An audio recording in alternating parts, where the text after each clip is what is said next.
Hello, ladies and gentlemen. Welcome back to The Devil Storyteller. I have finally gotten around to actually recording a game for your entertainment pleasure. Now, you'll see that we don't have a lot of graphics here. You know, obviously not a big production. Just feel free to minimize this and go about your business on the net while you listen to us in the style of an old radio show, which I think is a great way to open up. I used to love those old things. I'd like to welcome to the show here my friend Dan, who is one of my gamers for Vampire regularly. Hello, Dan. Hello. Dan, can you tell us a little bit about yourself before we begin? I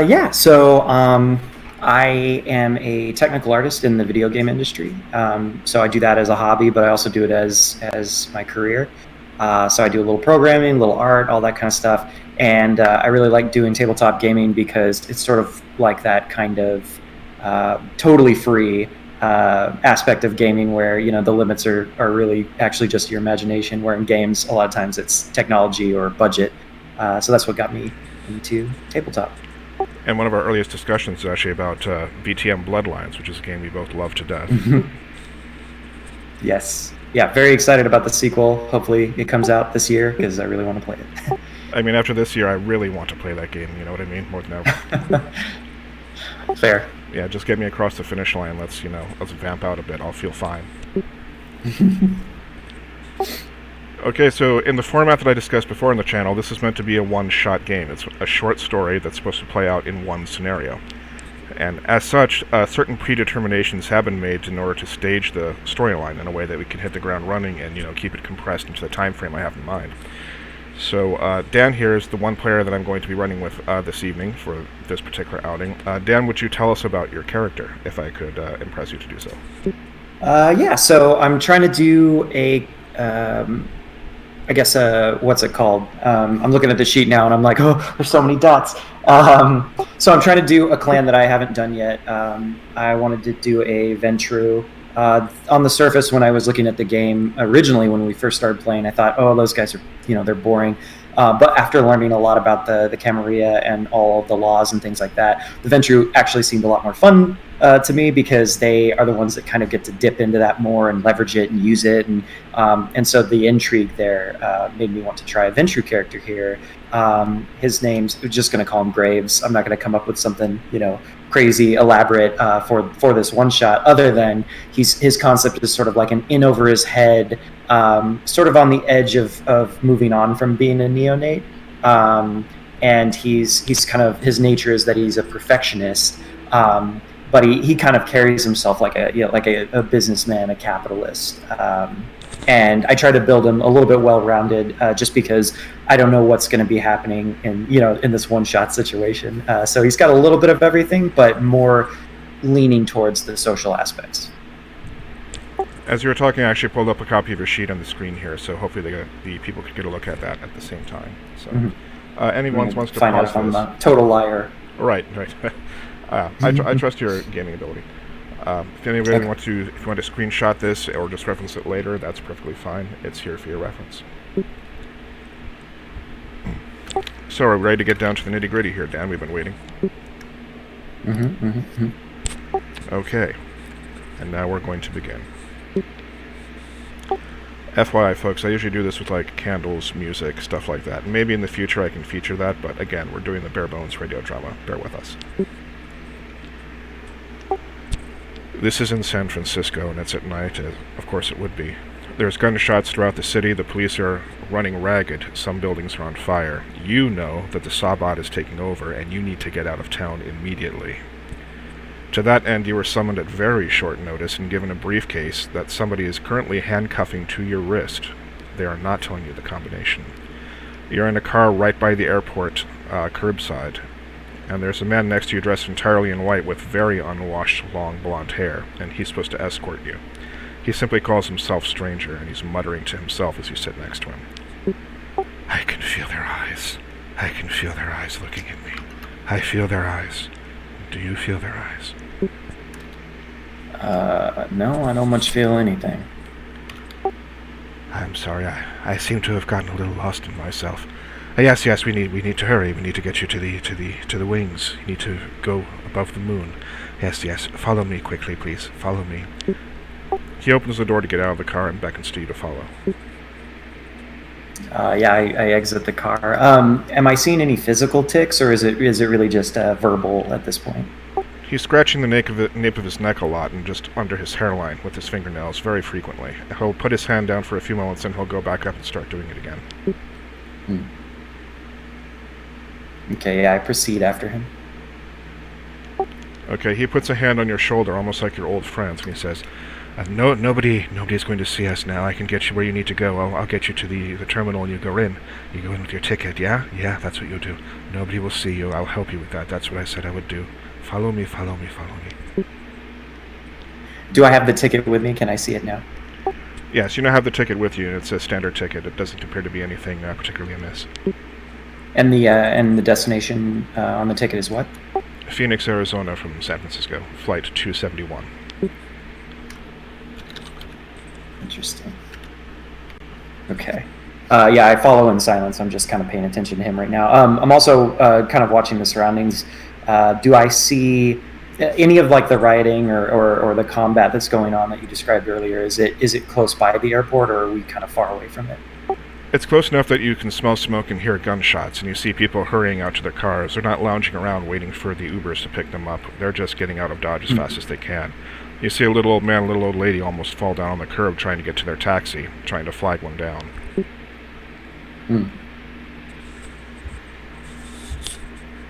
He leads you deeper into the airport, and per his promise, nobody's looking at you. Nobody seems to see you. As long as he has his hand on your shoulder, it seems that you're immune to being detected.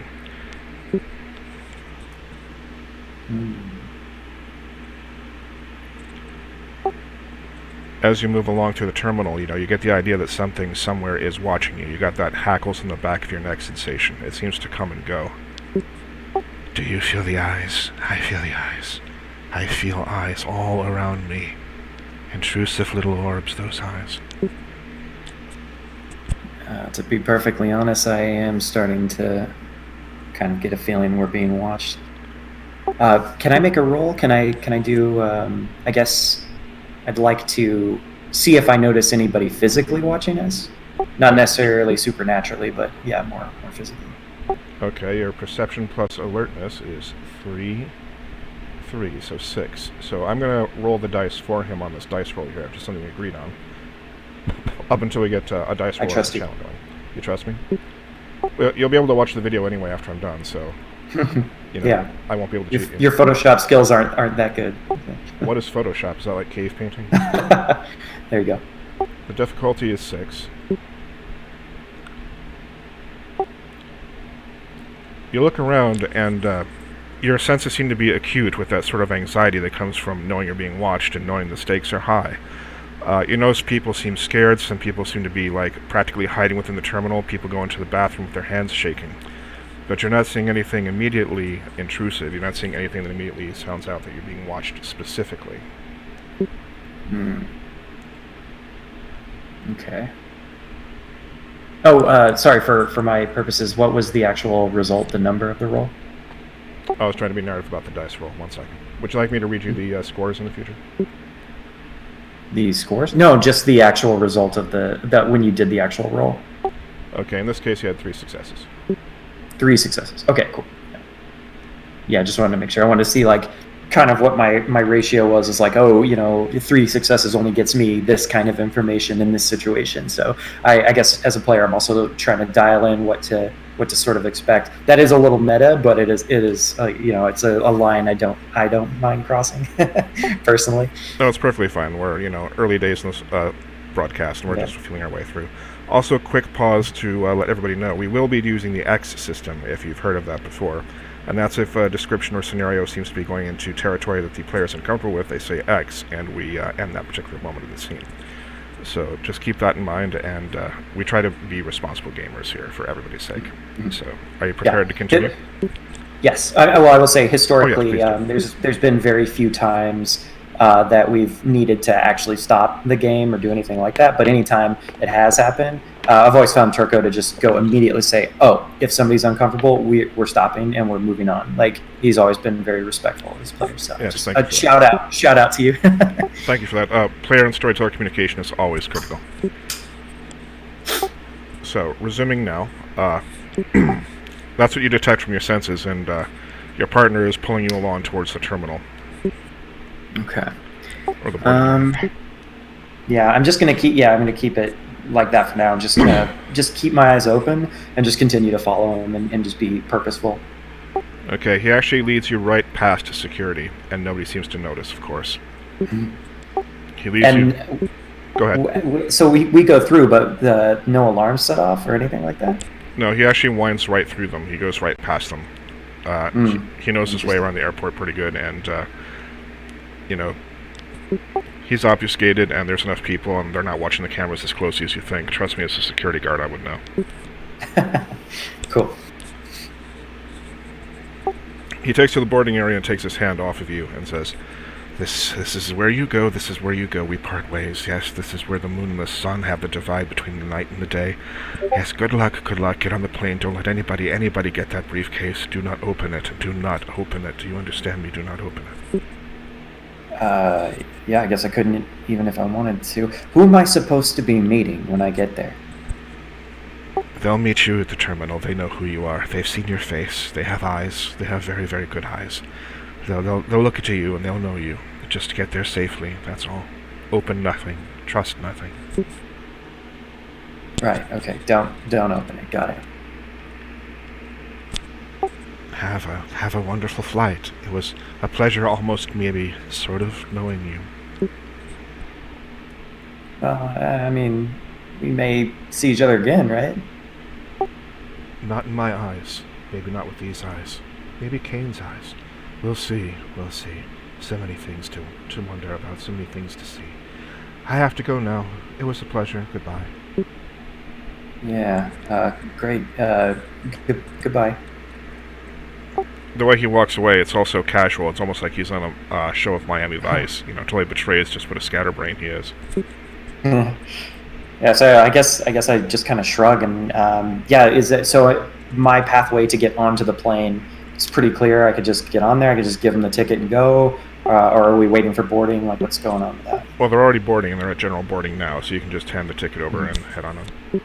Okay, cool. Yeah. One last sweep. Do I see anybody watching me behaving suspiciously nearby? Let me make the roll.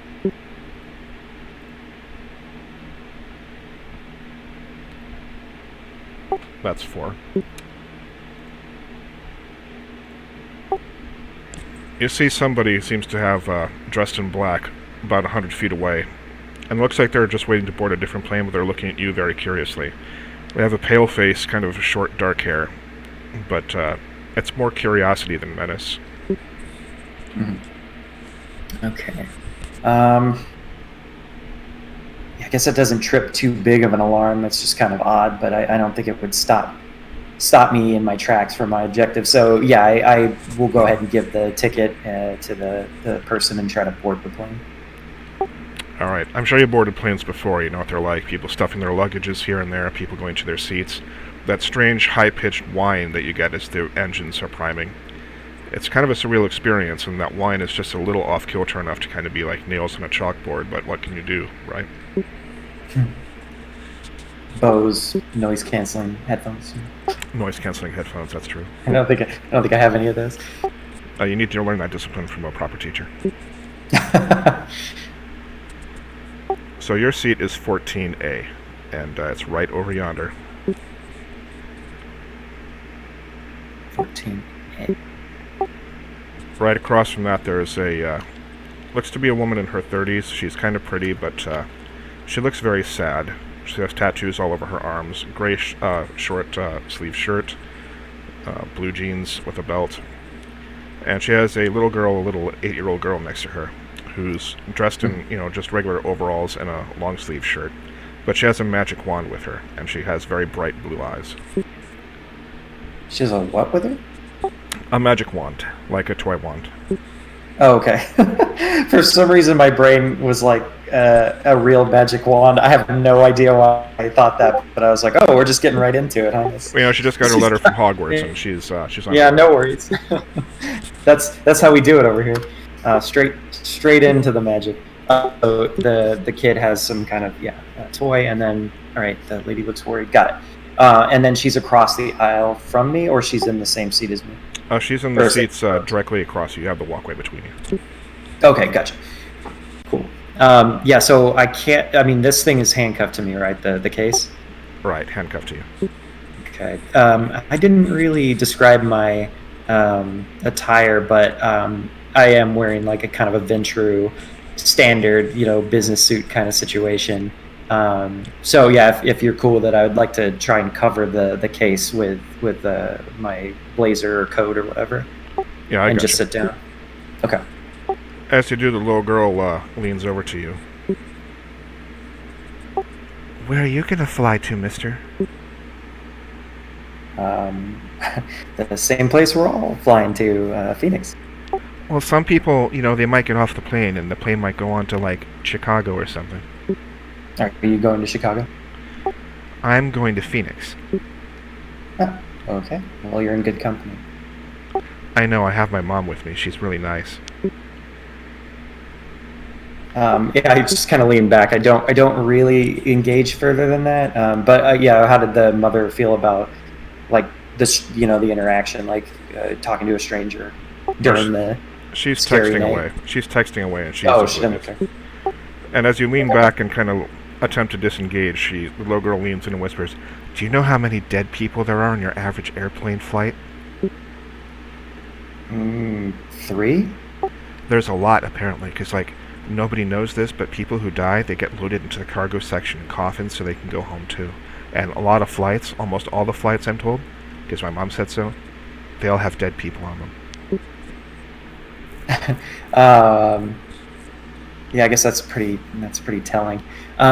Okay, so yeah, I just kind of look around, like I give like a nervous glance around and say, "Do you see any now?" I shouldn't. I mean, I hope not. I have my wand. I can fight them off if they come. Well, okay, I'll let you know if I see him. At that point, 2 nuns get on the plane, and they're in full nun livery. The typical older nun and younger nun. One appears to be in her 50s, and the other one appears to be in her late 20s. And the older nun looks at the little girl with her wand, and she says, "Don't you know that you're not going to go to heaven with that satanic witchery going on? You need to throw that in the garbage and read something of the good book."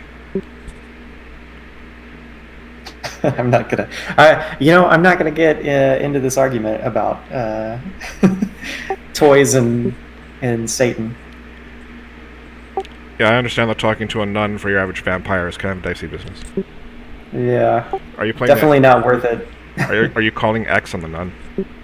No. Just don't feel like it's worth the time. You know what I mean? I gotcha. Getting into some kind of argument over. Yeah, like I mean, from my perspective, right, as a vampire or whatever, it's a total waste of time because we have like a totally different understanding of sort of the tropes of those kinds of beliefs, and we're like, yeah, you guys can argue about all that stuff all you want. You guys have it all kind of wrong, so you're all just exchanging incorrect ideas as far as we're concerned. So you're kind of reclining with a smirk on your face, like, if you only knew what I knew. Yeah, it's kind of like, yeah, this isn't going anywhere. So have your little argument. The older nun and the mother get into a quick exchange, which is not very friendly for obvious reasons. And the younger nun pushes the older nun back towards their seats, which is like 3 rows behind you. And the mother just shakes her head and goes back to texting on the phone. Okay. There are other people who are boarding and taking seats as well while this is all happening. Nobody seems to want to get involved. So with that being said, everybody takes their seats, and the flight attendants go through the pre-flight checklist. You know how that goes. And then they taxi down the runway, and after about 15 minutes, you're in the air. Quick question. Did I see the guy who was watching me earlier in black get on the plane? No, you did not see him get on. Okay. All right, so now we are in the air.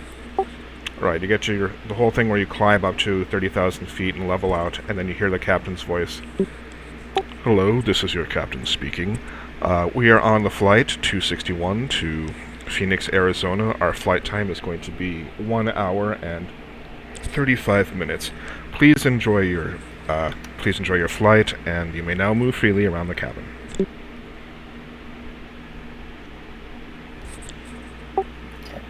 So with that, the little girl gets out of her seat and she comes and sits next to you.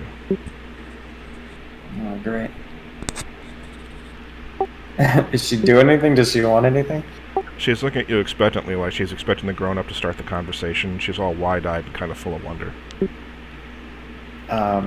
He's like, I guess me or he, whatever. He's doing his best to sort of not make eye contact and kind of look anywhere else, but casually, so he doesn't, set off her like, well, you're being mean alarms. But he's just kind of like, like trying to act busy, but he's obviously not busy. You're being very venture. The food is trying to talk to me. So she notices that you're doing this for a few minutes, and then she just kind of cocks her head to the side, and her eyes change, and she says, "You're being especially rude, you know." Does she sound like she's speaking in a different sort of I guess a different voice entirely? Like, well, it doesn't sound like a different voice. It sounds like her voice, but it no longer sounds like a child's voice at all. yeah, I guess that's what I'm getting at. Is like, does it sound like it's in a different cadence, in a different style? Absolutely. Okay, so that's definitely tripping my alarm. Is like, whoa, this isn't, a normal kid. This is something else going on here. Or is it still at the point where it's like maybe she heard that phrase somewhere and just used it? Hard for you to say until you actually pay more attention, I suppose. Okay. Yeah, I guess I kind of turn and look at her and I say, "Excuse me?" You see her sitting there with her hands in her lap and just holding the wand kind of dispassionately, as opposed to how she was earlier. And she's looking at you with very serious, very adult eyes.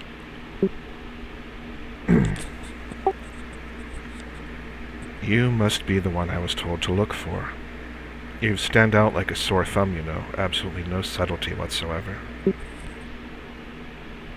I thought that you were going to look for me when I landed.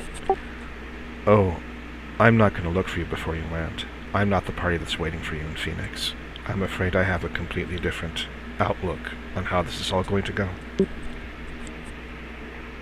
Okay, well, that's not good. Are your goals aligned with my goals, or are you diametrically opposed to me? That's a very silly question for somebody who just left a city that is on fire with bullets flying through the skies. Peacefully, you ask, "Are you on my side?" I'm not sure how bad things are going to get, and it sounds like you're looking to make them extremely bad. Well, let me give you just a little hint between the two of us. You've ever read Dracula? I mean, briefly. There's that very charming scene where a boat called the Demeter comes into port. Everyone on it is dead, and the captain is lashed to the wheel. Real quick, you're actually cutting out again. Oh, I apologize for that. I'll repeat. No worries. You can, if you want, you can totally switch it to not push to talk. Like, I don't mind. Well, this helps me control things around my environment here, like taking drinks of water and stuff like that, so it doesn't carry over. Gotcha. Okay, cool. Yep. There was a charming passage in that book about a boat that comes into harbor, and everyone in it is dead, every last soul, and the captain is lashed to the wheel, a ghost ship that drifts on a pile of corpses into the horror of the port. It's so lovely, it's so poetic. Well, that's not great. I guess, yeah, I kind of look at her and I say, well, I mean, you do know planes are a little more complicated to fly than boats are to crash into a shore. If you do this wrong, you're dead too, right? Well, I would argue that a plane is very, very easy to crash. And there must be some reason that I'm not telling you that I'm not terribly worried about my safety. Are you not trying to survive? Well, let's just say that I have other arrangements. So what do you want, then, from me? Well, let's cut to the chase. I want the briefcase, and I know that you're not going to give it to me. I know you're not going to open it because they would have told you not to. Is that right? Possible. I mean, it's also possible I'm carrying an empty briefcase and I'm just a decoy. I assure you, I'm not willing to crash this plane over an empty briefcase. I can assure you that much. Well, then you stand to be very disappointed if you've guessed wrong. I haven't. I just see that you don't know what you're carrying. So this is going to be very entertaining. I'm going to make a wager with you because I love entertainment at my age.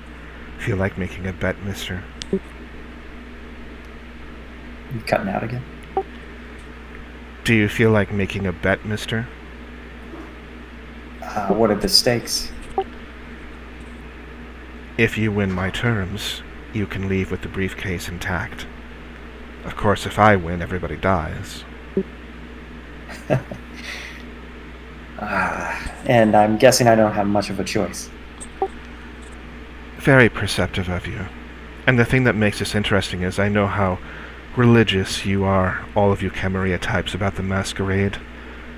I mean, can you be subtle enough to solve the mystery at 30,000 feet without breaking it in front of all these people? And what would you have to do about them if you did? Well, I suppose if I broke the Masquerade up here, the results would be much the same as if you won the bet. Very probably. I mean, your precious Camarilla wouldn't let all these people live, would it? They'd prefer that the aircraft went into the ground. All right, I'll take your bet. The circumstance is simple. It's an hour and 25 minutes before we land. I'm on this plane with you, but you don't know who I am. If you can find me and stop me, congratulations, you get to live. The other situation is very obviously in my favor. And you're going to leave somehow and not be right next to me? Because if that's not the case, then I found you and I win. No, I'm just going to kill everything on board after the time limit expires. I'll tear that briefcase off of your wrist, and trust me, I'll make my escape. The captain and the pilot will be locked in the cabin. They're not going to hear a thing.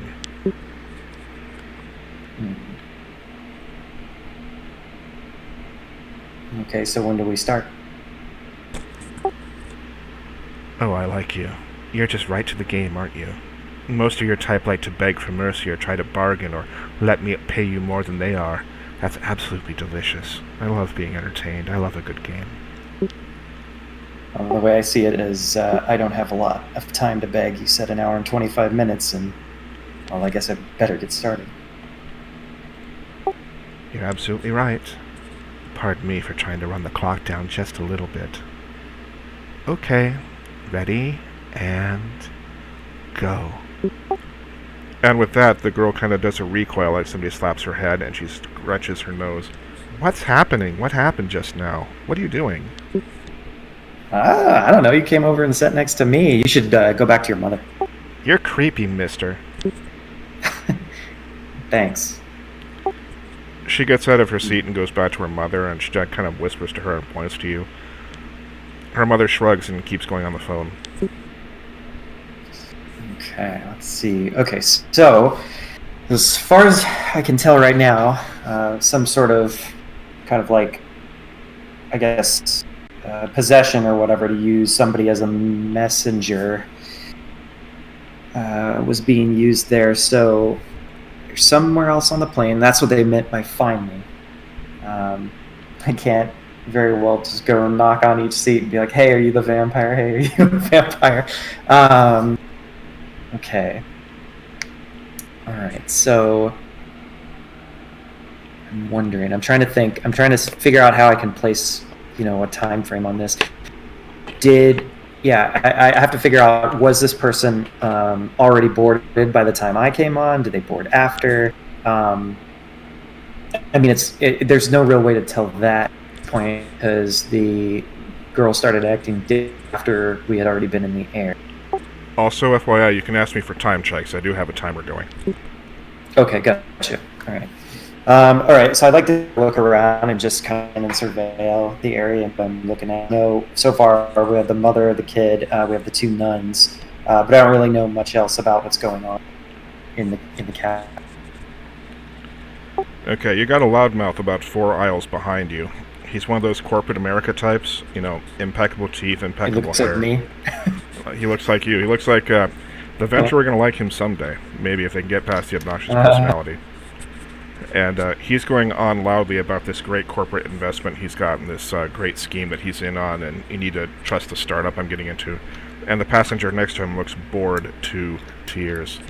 Okay. Let's see. Elsewhere, you've got a guy in his have? mid-40s who's looking kind of like... He's got the lounge lizard thing going on. He's got dark hair. He's got, clothes that seem a little out of date. And he's got sunglasses on. He keeps looking at all the women.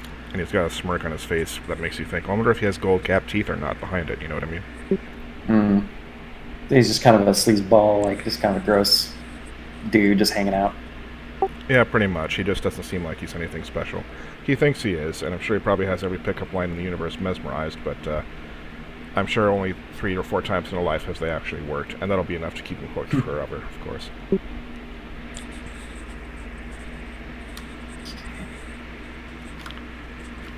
There's a very, very pretty girl, about early 20s, who's also towards the back of the plane.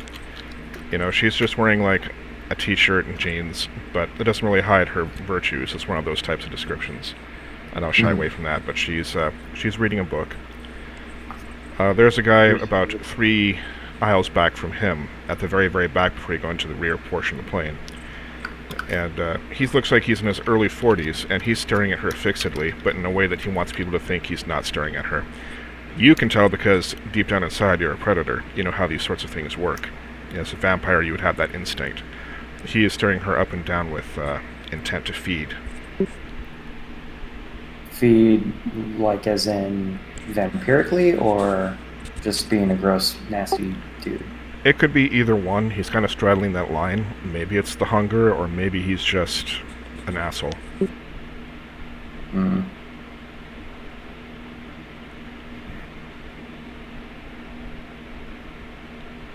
You also had the flight attendants who are coming up and down through the aisle, offering people chips, peanuts, and drinks. I humbly refuse their gifts. I'd like to take a look at the case real quick. I haven't really gotten a chance to mess with it. It's probably something I should do first before I go any further. Just give me sort of a general description of the case. Like, what am I dealing with? It's about 11 by 17, almost like a print that you'd buy at a convention as far as size. It's about 5 inches thick, and it's solid leather. It feels like it might be having some metal underneath it. It's a very plain suitcase, other than that, a very plain briefcase. Sorry, suitcase is something else. It's got that the 2 dials flanking the handle that you spin to unlock it. About how heavy does it feel in general? Well, the whole thing feels like it's about maybe 6 pounds tops. I'm going to, like a child, gently shake it and listen. Okay, you don't really hear that much. You just hear the slightest kind of rustle. But it's not enough to tell you anything about what's inside. Absolute 0 on that one. Okay.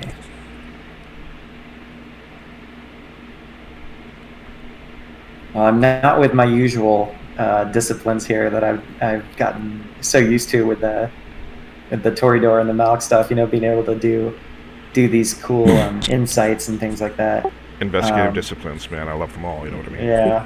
Yeah. I feel like I'm maybe spoiled now.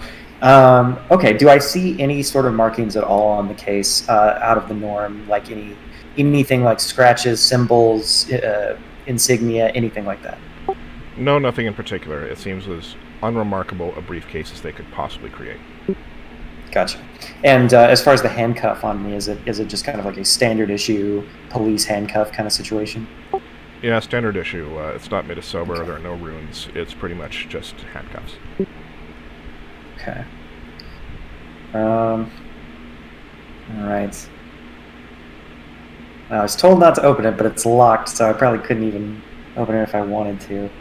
Well, it's got the 3-wheel dials, if you know what those are. Right. I do, yeah. Probably shouldn't open it anyway.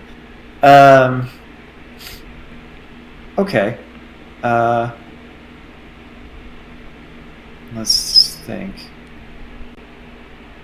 All right, so I'm gonna get up and I'm gonna go to the restroom. I'm gonna keep the case underneath the jacket, but I want to kind of walk past and get a better listen or a better look at some of the people that I had clocked earlier. Gotcha. Are you asking for a roll in general, or are you just trying to perceive of your own accord? I guess I would probably want to make it a real thing and just do a perception roll. All right, rolling now. Difficulty is 6.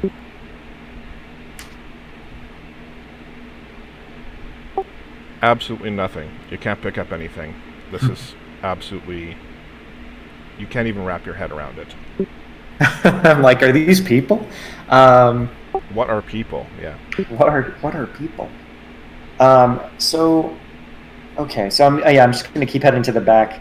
I'm trying to think here. I'm not very skilled at this, but do I have any sort of awareness of anything supernatural going on in the general vicinity? After that roll, no, you don't. No, I mean that was my physical perception roll, but I wanted to try and do a. Oh, you want to try to do something more awareness-based? Yes, that's what I mean. I was trying to be subtle, but yes, awareness. I see. Okay. Which I'm pretty bad at, but it's worth a shot. Unless I botch it, and then I think we're all lizards or something. There's definitely something eating at you. The more that you actually stop and try and think it over, something is needling at the back of your neck. It's like the feeling that you had at the airport, but it becomes more and more intense, slightly, granularly, as you go along. You can't quite put your finger on what it is or what the source is, but something is definitely out of place. Something is left of center.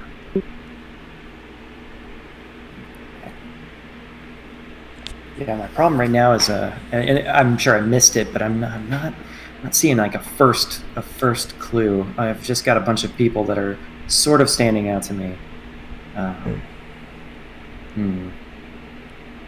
Okay. So yeah, I guess am I at the back now? Yeah, you're at the back. You're by the bathroom. I just have to tell you that the rolls for that were not spectacular, or you might have had more to go on, but you're at the mercy of the dice. Sorry. Gotcha. Sure. Okay. Do I actually have a cell phone on me? Well, this is where I asked as a storyteller, would you have a cell phone on you? And normally I would assume yes, but I didn't want to meta that into existence unless you were cool with it. Yes, I'm perfectly cool with it. For the kind of character you are and the character class you are and your mission, yeah, you would absolutely have a cell phone, no questions asked. And you're at the point now where you're actually free to use the cell phone at 30,000 feet. They got the relays that send the signals down. Okay. I'm going to duck into the restroom and I want to. I didn't list a name, but I would like to phone a friend. I want to try and call my sire and see if I can even make contact with him. It'd be great if you had Beckon on speed dial, right?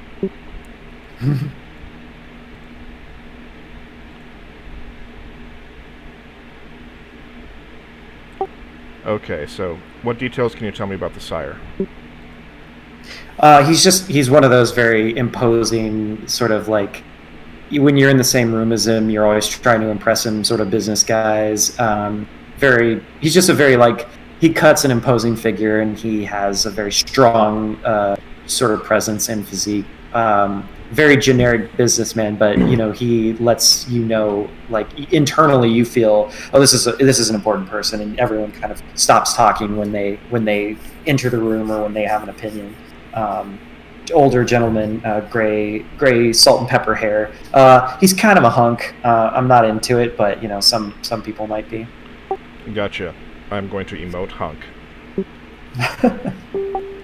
Okay, go ahead and you dial up. Are you doing this by speakerphone, or are you just holding it up to your ear? Like what? How are you speaking to? Oh, holding it up to my ear. I don't want anybody to hear. I'm also talking in a low voice. Always based out. Overhear me. I gotcha. Okay. So after about 5 rings, he picks up. Yes, what is it? Are you still in the city? We're trying to get out of this city. We don't have a lot of time. This is going to have to be a quick call. Well, I have a problem. We all have a problem at the moment. What's yours? My problem is somebody on this plane wants the case, and they are now attempting to get it from me. They've identified themselves as wanting the case, openly. Yes, they sat next to me, and they explained, I'm in some kind of bet now. It's all a whole thing. Do you know of any of our, I guess, enemies that would have any reason to know about this case, or that I would be on this flight? I can tell you that nobody can get a hold of what's in that case, except for who we're sending it to in Phoenix. I can't tell you much more than that. It would endanger you to know. I can tell you this. It sounds like I know who your antagonist is, though. Well, the bet is if I can figure out who they are, then I get off scot-free. So if you could just tell me, that would save me a lot of time. I only know them by reputation. I have no description to give you. This would probably be a Sabbat vampire known as Gigglebox. As giggled what? Gigglebox. Gigglebox is a sadist who loves playing games. Oh, great. There's a compulsion that Gigglebox has.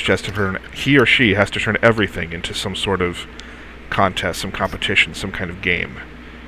They're willing to throw aside the entire goals of their sect to be entertained by the outcome of their bets, their wagers. Makes them extremely dangerous because you can't predict what they're going to do next. Oh, great. Do we have any other contacts that might know more about this person? Gigglebox is said to be a vampire of at least 100 years old. Other than that, they've changed their appearance time and again through the century. They've been reported as a man, a woman, a master of disguise, obviously. Usually they just leave post-its or signs that tell people when the contest has begun. An evil, twisted game master, this one, let me tell you. So I'm guessing I'm not going to have much contact with them now that the game started. No, I think actually you will. Gigglebox does have one weakness. Gigglebox loves to taunt. They will taunt, they will monologue. They'll try to run down the time if you've got a timer going. They'll do everything they can to try and waste your energy. But it's going to wait until a moment where it thinks you're failing before it pops up and starts taunting you.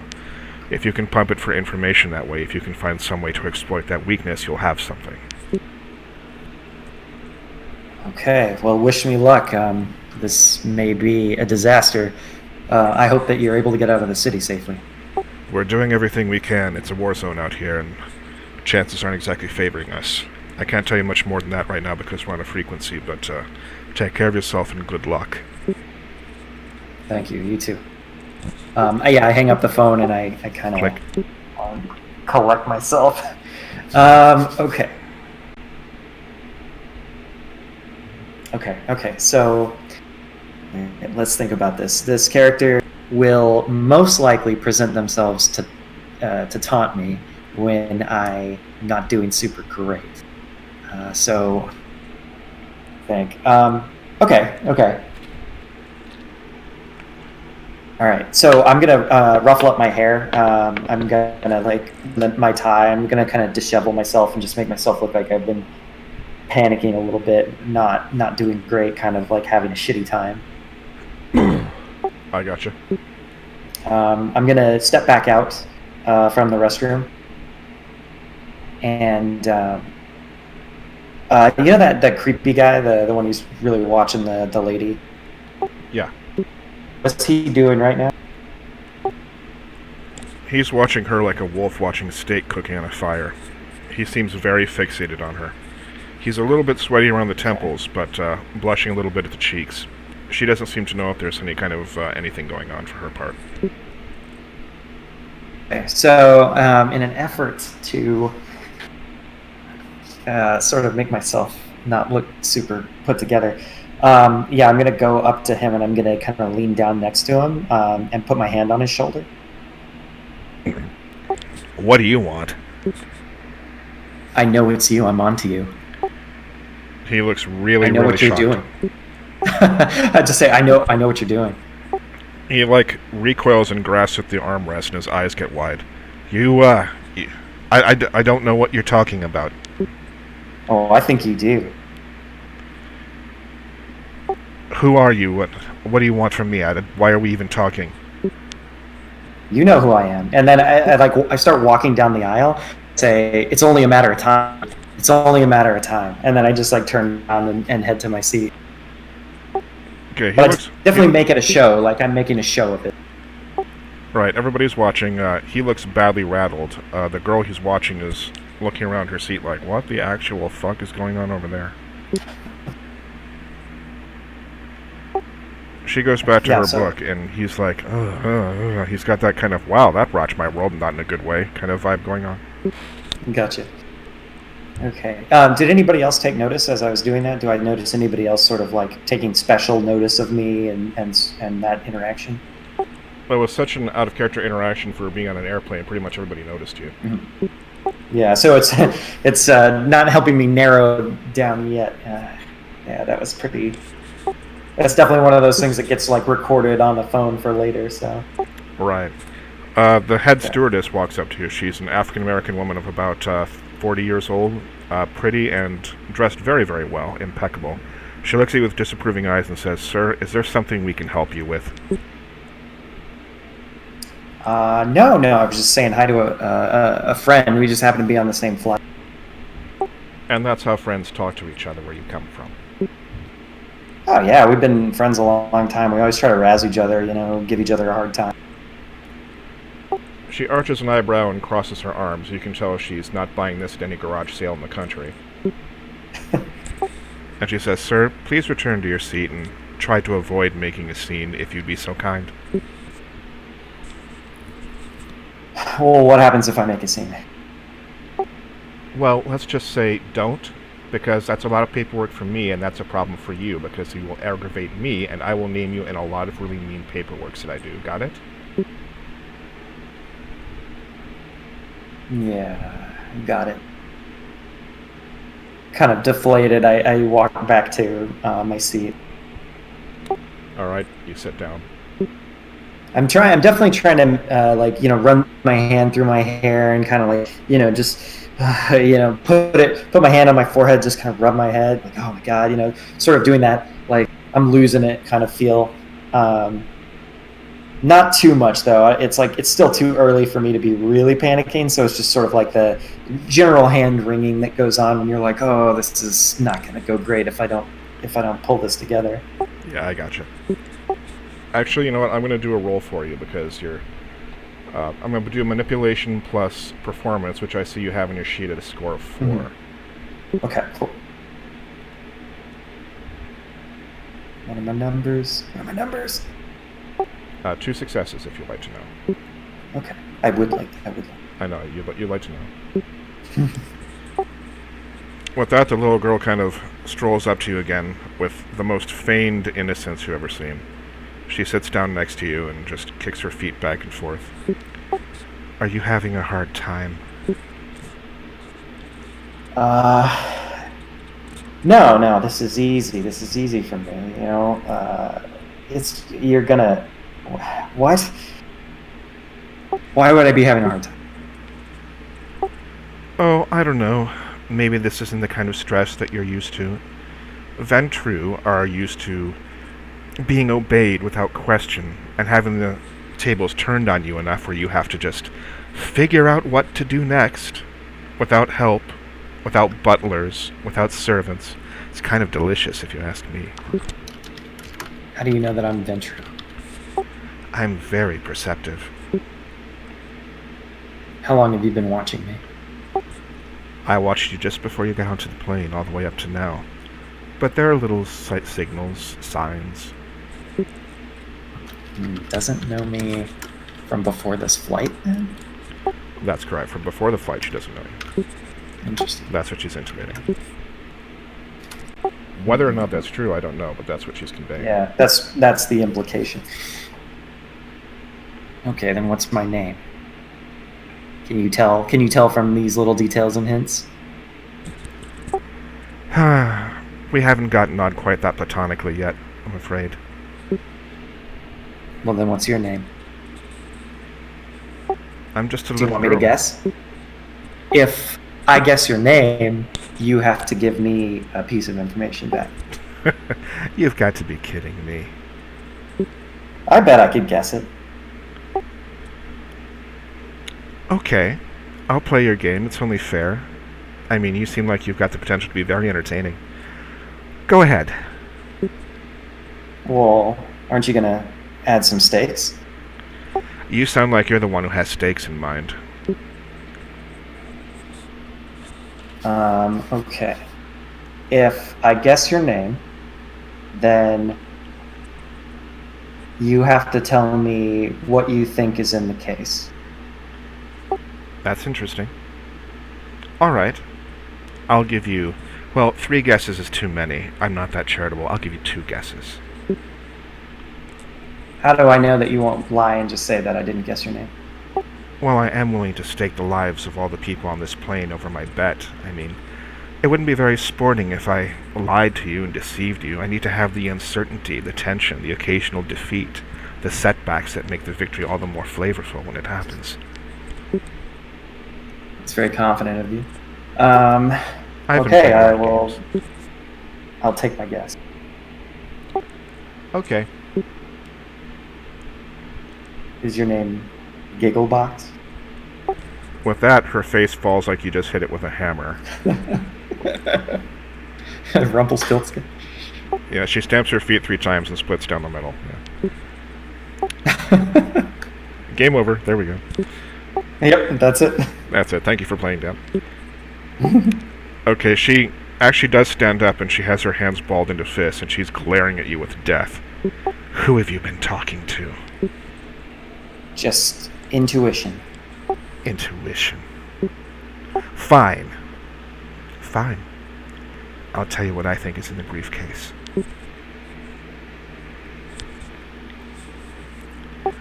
I think judgment is in the briefcase. The fulcrum of heaven and hell is in the briefcase. Something vital, something pivotal, something lost, something mythical.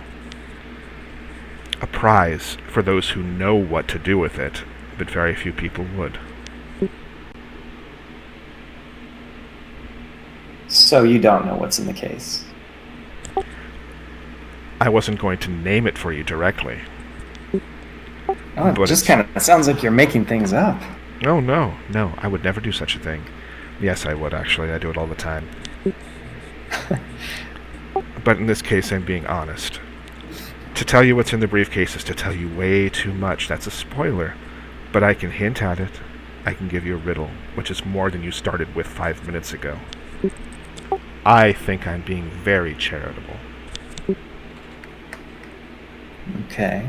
Do you have any other side bets you'd like to make while I have you here? I get the impression you're dangerous with side bets, and I like that. And I'm sure we can make some more. But right now, I'm just going to sit down and watch the world.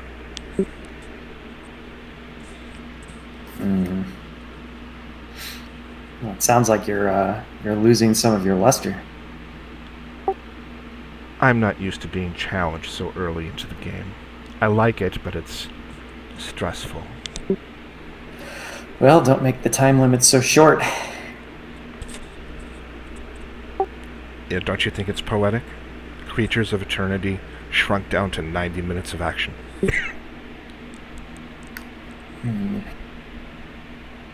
I like the poems that rhyme. I don't like these kinds of poems as much. Well, you're no Rose at least. So what do you have against Camarilla then? What do I have against the Camarilla? Is that what you're asking? Yeah. Are you new to this whole being a vampire thing? Well, something tells me that you aren't exactly a full subscriber to the whole sides that we're on, so I don't think your loyalties feel as rigid as you might have me believe. That's actually a fair perception. I'm surprised. The truth of the matter is, I really don't play for either one. I definitely don't like the Camarilla because they would stop me from playing some of my favorite games. The Sabbat, at least, gives me a little more leeway in the gameplay that I prefer most. They can be wild and they can be fun, but in some ways they're no better than you are. Right now I'm working for them, yes. I mean, that's obvious considering where you came from and everything happening, yes, but I'm really out for myself. But tell me something, isn't everybody? Aren't all of us little predators of the night really just out for ourselves? I suppose you'd like to think that, yeah. Well, the evidence is convincing. Mm. I think I've given you enough to chew on for the moment. You need to go back to your maze, little rat. I don't know where the next piece of cheese is, though. I think the cheese is gonna find you. Oh, God. That doesn't sound good. She blinks and flinches again, and she's looking at you like, Dude, what do you want from me? Stop coming over here. Just go hang out with your mom. I have a wand, you know. Is there anything weird about the toy? The wand thing? Did I notice anything strange about it? No, it's made of plastic. It's a Harry Potter wand. I doubt your characters read the book, so I could tell you exactly whose wand it was. I'm not. I don't mean does it do magic, but does it have any weird tale about it? I guess any strange like that seems out of place for just some toy a child might be playing with. No, it seems pretty legit. It's just a piece of plastic. Nothing particularly out of the ordinary. Yeah, I was starting to get a little annoyed there because it keeps coming up, and I'm just sitting there. I'm like, oh no, like is this some kind of clue? She's now you got it, yeah. It's a small steak launcher. You're fucked. All right, let's see. All right, yeah. Let me take another scan. I just want to see what's going on. Okay, for my edification, what type of scan would you like to take? I would like to do just a regular kind of alertness perception scan. All right, one moment, please.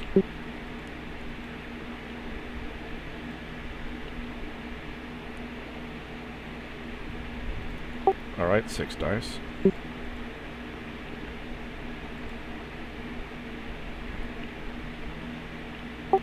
Okay, that guy at the back of the plane is stewing, and he's glaring at you with his arms crossed, and he looks like any moment now he's going to get up and storm over there and have no idea what he's going to do next.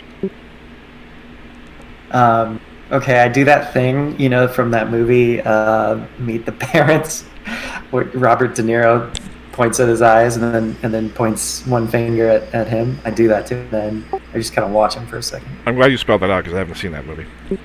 Oh, yeah, he's two fingers, one for each eye, and then he turns his hand around and points one finger at the person. Oh yeah, I know the gesture. It's a famous like gesture. I'm watching you. Okay, with that, popularized by Robert De Niro. He stands up and does his best Robert De Niro walk down the aisle. And he kind of leans in with you, and you can tell he's probably a stranger to showering. It's not something he's, into. Mm. What is it you want from me? Huh? What do you want from me? I don't even know you. I can press charges for harassment. You're the one that came over to me. You sat down and you you harassed me over there. That's what you did. I just said I know what you're up to. I mean, it could have been as simple as enjoying your flight. Why are you so guilty? I'm not that stupid. What do you think I'm doing? Oh, so you know that I think you're doing something. Look, you leave me alone. I'm having a nice flight. Like you said, I'm not doing anything inappropriate anywhere. Do you understand me? Yeah, but what happens after the flight? I get off, and I go places, and I live my life without you. And somehow that doesn't affect the other person on this flight that you've been watching like a hawk? Now that makes him shudder for a moment. Yeah, I don't know. I don't know what you're talking about. Yeah, you do. You're going to go sit back down there, and you're going to stress over this for the rest of the flight. And it's not going to end when this flight ends. I'm going to watch your ass like a hawk after this is over. You're not going to have a good night, dude. He sits down next to you and leans in even closer, which is even more unwelcome than it was to start with. Look, what do you want to leave me alone, huh? What do you want to look the other way? Forget about it. I want you to go back to your seat, and I want you to scream at the top of your lungs, "I'm Gigglebox." What? Just do it. Do it, or you're going to have a really bad night. And you know what I mean. What? You want me to... Why? Why? Twice. You have to scream it twice now. Jesus Christ, stop it. If you keep resisting, it's going to be more. I'm going to tell you. Okay, I'm gonna have to do manipulation plus subterfuge for this. Usually I would do intimidation, because you're definitely intimidating the guy, but subterfuge I think is the closest to. So because I'm taking it. Yeah, I'm not trying to like physically intimidate him. I'm trying to kind of socially bluff him into doing it. Right, so I'm going to raise the difficulty by 1 to 7 because it's kind of indirect from what I'm trying to look for, but I'm going to go ahead and pitch 6 dice for you against difficulty of 7. Okay. And remember, you can always come back and watch this on the stream because it should be recorded. Can I spin the willpower? Yes, you may, but let me know before I roll in the future. Oh, did you already roll? Yes, I should have told you that. But anyway, yes. Now okay. we're working it out. Early days. Yeah. Okay. Yeah. So assuming just spin a willpower. I have only 2 willpower now. On whatever your result is of that roll. All right. So I know you want to know the successes. It's 3. So including willpower. Yes, including the willpower. Okay. Okay. So he just kind of kneads his hands in his hair for a moment, and he looks really sweaty now. Fine, but just shut up and leave me alone. Twice. You gotta say it twice. Twice, remember? Yes. Twice. I got it. Shut the fuck up. I'll do it. God damn it. What are you gonna say? By the way, Dan, I'm gonna give you 1 bonus XP because you did that without disciplines. Without what? You didn't use presence or dominate or any other thing else. You just used your natural skill. So that's pretty good. That's really cool. I love the subtlety of it. So 1 XP. Write that down. Cool. In case you ever come back to this character. In case he survives this flight, which I don't think he's going to. Oh, you never know. You're doing pretty good, actually. So he goes back to his seat. He sits down for about 30 seconds, and he stands up and says, I'm Gigglebox. Gigglebox is me. He's ad-libbing a little bit. He's got a creative soul, obviously. Yeah.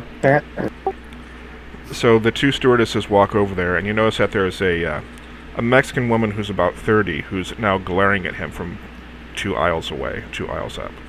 But it's a very martial glare. It's a very fierce glare.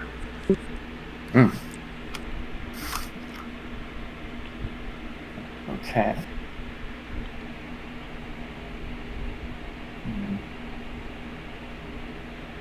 Interesting. They're sitting him down. They're talking to him. They're whispering him.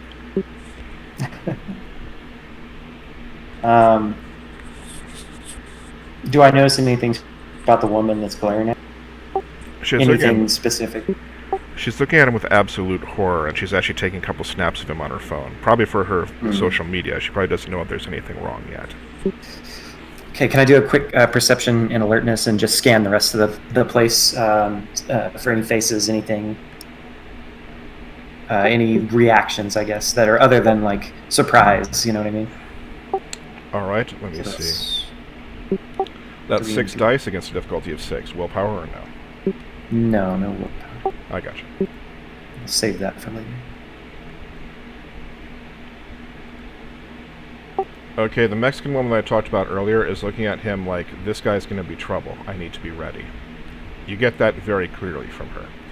Everybody else is just like, what the hell's wrong with this guy? Who is this jerk? But she reacts with sort of a martial perception, a sharpness to her look at him. It's different from anybody else in the play. Okay, so it's like she's reacting more strongly. It's that she's reacting differently as well. Correct, on both counts. But she's still taking pictures of him with her phone. Oh, that girl is somebody else. The girl that he's been stalking is somebody else. She's taking pictures of him. Point of order. Who is taking pictures, and then who is... The girl that he's been staring at is taking the pictures very innocently. Probably doesn't really know. Okay.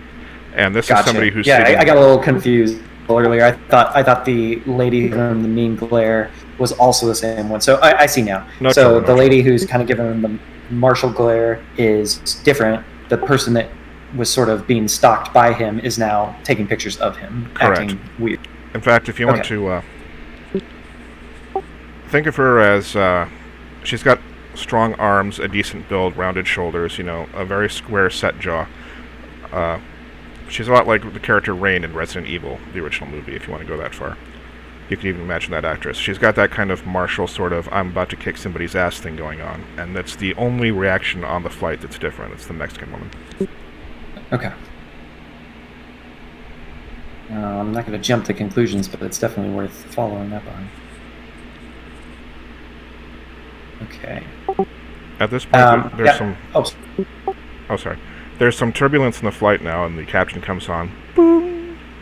Ladies and gentlemen, we'll be experiencing some slight turbulence. Please don't be alarmed. It does not... it doesn't delay us from reaching Phoenix on schedule. We have 49 minutes before we touch down. Thank you. Okay. What are the nuns doing right now? Just out of curiosity.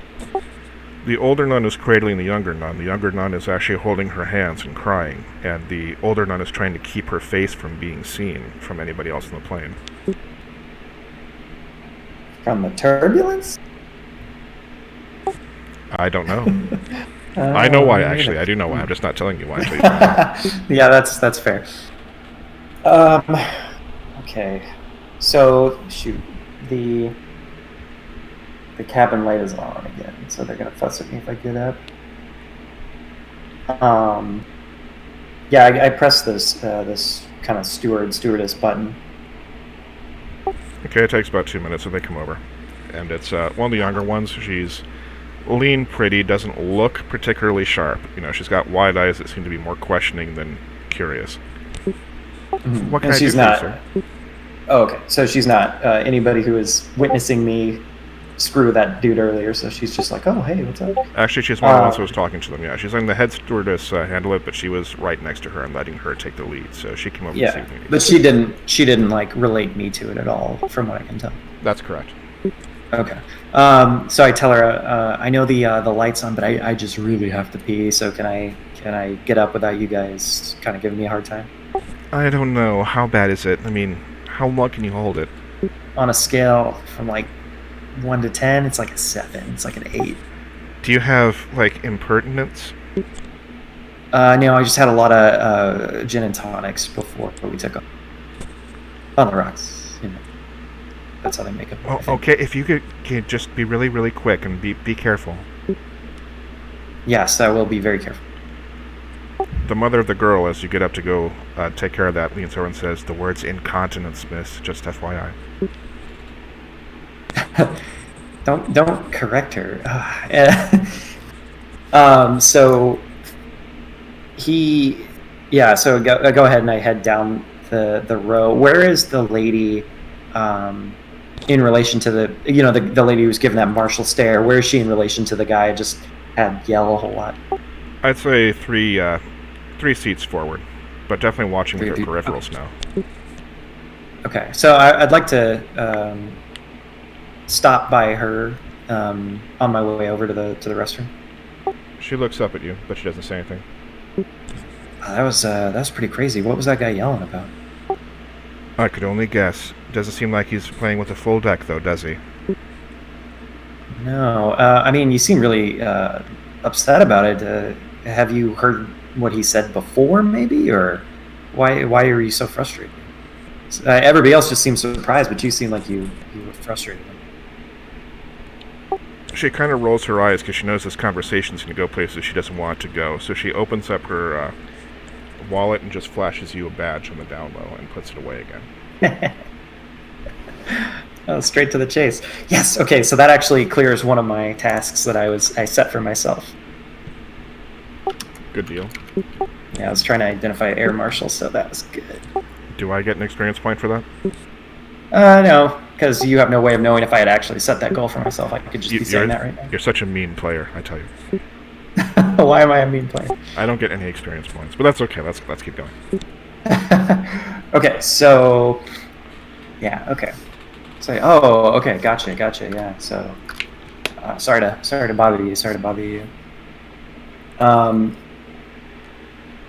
Okay, yeah. So I'm gonna head to the back again. And then I'm gonna kind of look at everybody from the back and just kind of get the other perspective on this, and just see who's doing what from the other end. I know it's not that, earth shattering or whatever, but just kind of survey from the other angle. Okay, the one thing you notice is the older nun keeps looking over the edges of the seats to make sure nobody's watching her, and she sees you watching her, so she looks back to her friend and just kind of tries to huddle low. Sorry, the first part kind of cut out. You said who is looking around? Sorry about that. It's a challenge using Discord here. The older nun is looking out over the seats, over the edges of the seats, the older one, and she's kind of still cradling the younger nun. And as soon as she sees you watching her, she's like, "No shit, I'm being watched," and she kind of huddles back down. Okay. All right. So obviously, I don't have to peek undead and all that good stuff. So I'm gonna head back, and I'm actually gonna stop by the nuns now, and I'm gonna kneel down next to the old one. Is there something I can help you with, my son? Do I recognize her? Does anything catch any sort of fleeting remembrance or anything like that? It's definitely Mother Porcelain. It's not. I'm kidding. It's definitely not. It better not be. She's I'd be just in trouble. Yeah, that's the end of the game again. Yeah. She just seems to be like the typical, almost stereotypical older nun. Very disapproving eyes, jowls, wrinkled to a fault. She probably doesn't stand out much. If you lined 100 of them together, you wouldn't know which one was her, very probably. So yeah, there's no recognition on my part. No personal recognition, and nothing that really stands out otherwise. You could call her the most generic of the types. She's the archetype for all nuns. Okay. A template, almost, yeah. Let's see. Yeah, so I'm kneeled down. She asks what she can do for me. I say, I was hoping you could elaborate on what you were saying to the girl earlier about her wand. It's very simple. That is of Satan. These sorts of toys, these distractions, they take a child's mind away from the focus of God and makes them think that they have magic, powers, blessings, but only God can create true miracles. Therefore, it's a deception, a satanic deception that takes the souls of the young away from the eyes of God. And what would you do to fix these problems? Well, if it were up to me, I would have that stuff thrown out the window, and the girl would be reading the Bible all the way down until we land, and she'd be in Sunday school for the next 10 years. So you're not specifically aware of cabin pressure, I'm guessing? It's metaphorical, sir. I have other issues right now. If you don't mind, I have to take care of something. Well, it seems like you do have something going on. Is there anything I can do to help? Your friend seems very upset. She kind of looks back at the woman and says, "I don't believe there's anything you could do to help, sir. I don't think this is a problem that you could lend a hand with." Oh, maybe some small comfort, and being afraid of flights is something we all have to go through, right? So maybe talking with someone who's been on a lot of planes will help put her at ease. Do you believe you can put her at ease better than her own Mother Superior? Oh, I mean, I can take the logical approach to the statistical likelihood of and he kind of leans in and goes, a plane crash, and he whispers it, and how unlikely that is. We can talk about that. We can talk about anything really to put her mind at ease. Okay, I'm going to pause right here. You smell blood. You smell fresh blood. Oh, geez. What direction? Front, back, side to side? Right on her young friend. It seems exposed. Oh, really? It's not obscured by fabric. It's not obscured by barriers of any kind. It's on skin. Does it seem like she's, hurt in some way? She doesn't appear to be in pain. Well, not physical pain.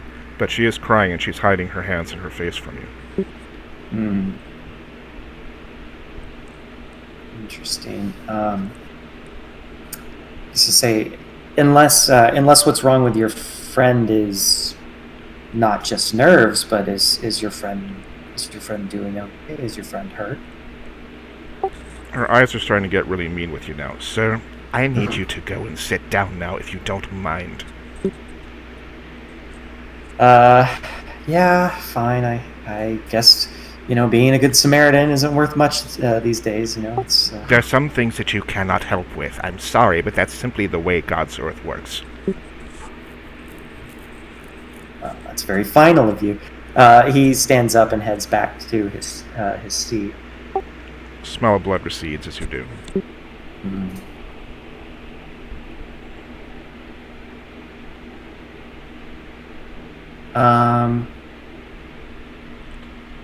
Okay. So I actually turn to the kid that's sitting across the aisle, and I say, "Can I talk to Gigglebox?" Who's Gigglebox? No, you're not gonna. Okay.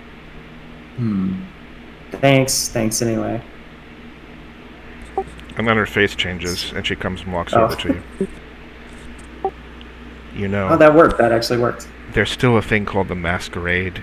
I don't care for it that much, but the subtlety of this is kind of what I've been enjoying. Well, I mean, I don't think it's a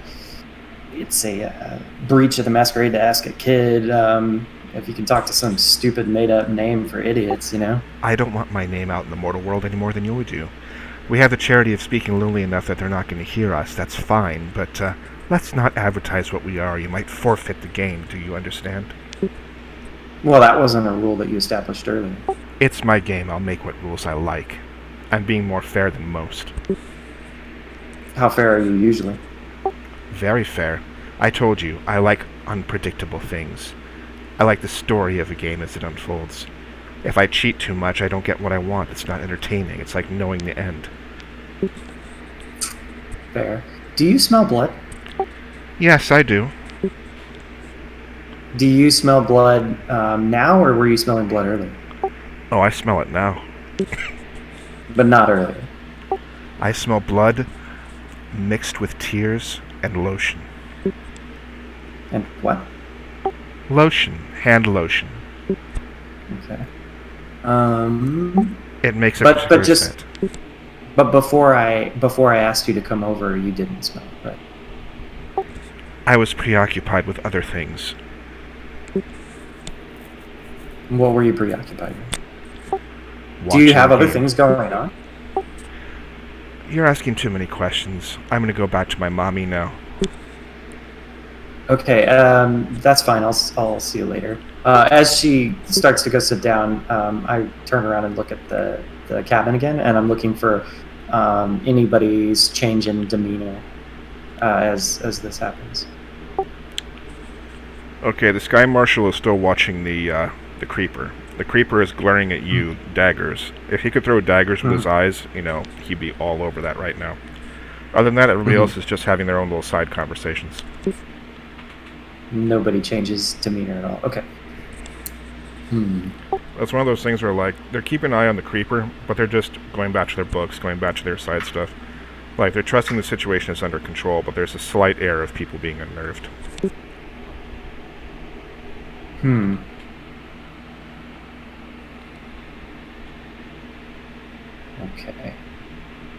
Okay, I'm gonna do something bigger here. Go for it. Okay, this is gonna be stupid. I'm gonna go back to the air marshal, and I'm gonna kind of kneel down next to her. Are you talking penitent kneel down, or you're just trying to take a knee to talk to her? Just take a knee to talk. Okay, I figured that needed clarity, but go ahead. Okay, so I say, all right, I have to come clean. I need your help. She kind of looks at you like, what? And she raises an eyebrow. So he moves the jacket to the side and kind of shows her the case. And she says, now, don't think what you're about to think. She does go on high alert instantly. She sits right up. What did she say? Sorry, I had a little bit of an allergy cough there. I said she sits right up and she's on full alert now. So, okay, it's not where you're going with this, but This case needs to make it safely to Phoenix. We both work for similar agencies, and I think that in this time I need to conscript you because there is somebody on this flight that is wanting to get this case from me, and as a matter of security, national security, I don't think that we can let that happen. So I need you to be on board with me, and I need you to assist in this portion of my assignment. Why don't you start by telling me who you are, what's in the briefcase, and who's out to get you? Now that, unfortunately, is all on a need-to-know basis. Very convenient. Well, as I need your help, it's decidedly inconvenient. So, essentially, what I need from you, and this is sort of commandeering, I need you to be my partner for this flight, and I need you to keep an eye on the other passengers. Because I haven't narrowed down who it is yet, but I have received a threat saying that they are going to attempt to take this case from me. I need that to not happen, and there's probably going to be a pretty good promotion in it for you if you help that not happen. Suppose I play along with this. What agency are you with? You need to give me something other than just this fantasy. So I will resort. I can't speak. I will resort to using a discipline here because I can't really risk failing this one. This could go really bad for me, or if I fail, it could go really good, depending on what happens. All right, so you're gonna give it a There's a few ways I can play this. Yeah, so I want to use awe. I want her to be more likely to accept my explanation. I want her to be like, yes, the things this guy is saying, they seem to make sense to me. You know what I mean? Okay, so what's your pool for presence there? My pool for presence is, unfortunately, it's only one. And my roll should be, I believe it is charisma plus performance. And I think it has a difficulty of 7.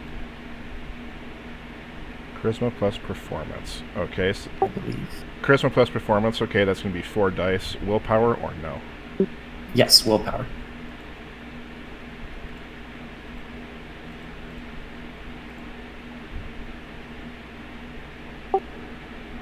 All right, what more can you tell me about what's going on? Give me everything you've got that you can tell me.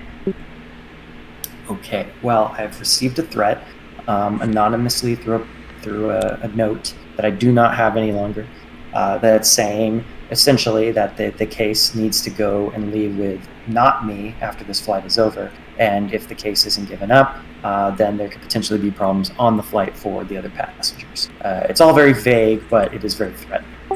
And that's why you talked that creepy guy into making that scene, isn't it? Yeah, I'm trying to narrow things down here because I don't have a lot to work with, but I hopefully can work with you. He shouted Gigglebox. What does that mean? I don't think it means anything. I think it's just him having an episode. In fact, I don't think he is specifically the perpetrator. Then who do you think is? I actually don't know. I need to start casing the place. I need to start getting people to make mistakes. I need to start finding more out about the other passengers. You're able to manifest of the passengers for me, that would go a really long way in narrowing this down. I can try to get a manifest of the passengers list. There's some things I can do and some things I can't, but I'll see what I can do. I mean, you flash that badge and they're probably going to do whatever you ask. That's true, probably, but I still have laws and rules and regulations too. This is already generating paperwork for me. Oh, yeah, I feel you. She gets up without another word and tries to flag one of the stewardesses down, then kind of pulls her into the back.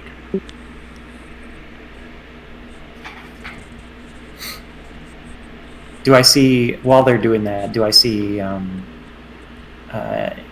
anything else going on? Do I see anybody paying attention to this? The little girl is looking over her seat, over in your direction. She just kind of has this little smirk on her face. Oh, it's like the giggle box smirk? The giggle smirk, if you will. I won't. Okay, noted.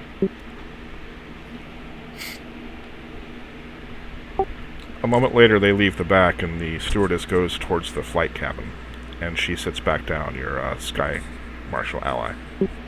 Okay. She leans into you and says, "I'm Officer Perez, and I'll help you as far as I'm able to. Do you understand?" I understand. That's great news. Thank you for your cooperation. It's cooperation to a point, because I still have authority here, and if I say jump, you jump, because these people's safety is still my first priority. You do understand. Understand. I do. Go back to your seat and try not to look conspicuous. I'll do my best. Subtle as you can be with that thing handcuffed to you, I know. Yeah, so I go ahead and I make my way back to the seat. Boom! Ladies and gentlemen, this is your captain speaking. We have 40 minutes before we touch down in Phoenix, Arizona. Thank you.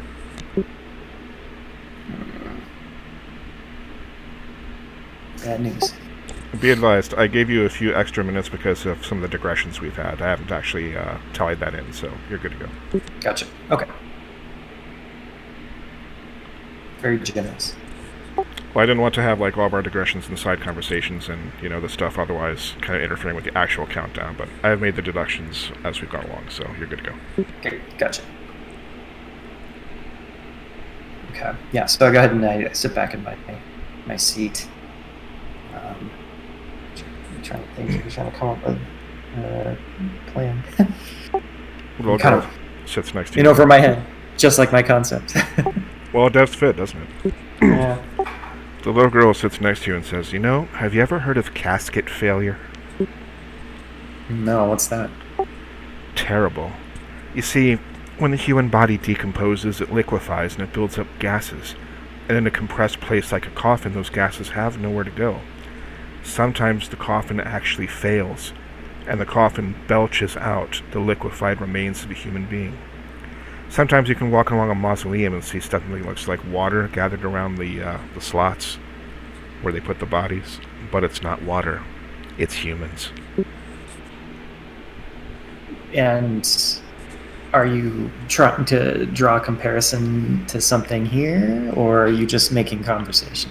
I just think it's interesting how people kind of suffer in their graves. Well, are you suffering in your grave? Are you lonely? Is that why you play these games? Oh, we've got just a little more time left. I'm loving how this is going. And the way things are, you know, most of these people might not see a grave because of your shortcomings. I guess we'll just have to see how it works out. Oh, that was very mean. It's very mean-spirited of you. Oopsie.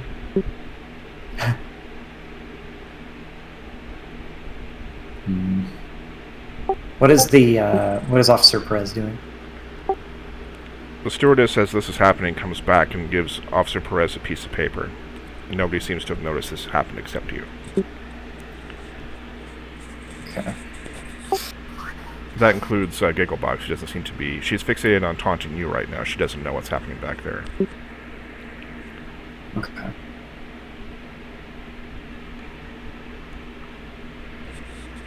What would you do if you lost? I'm sorry, can you repeat that for me? What would you do if you lost? How often do you lose? Oh, I lose maybe 1/3 of the time. It happens.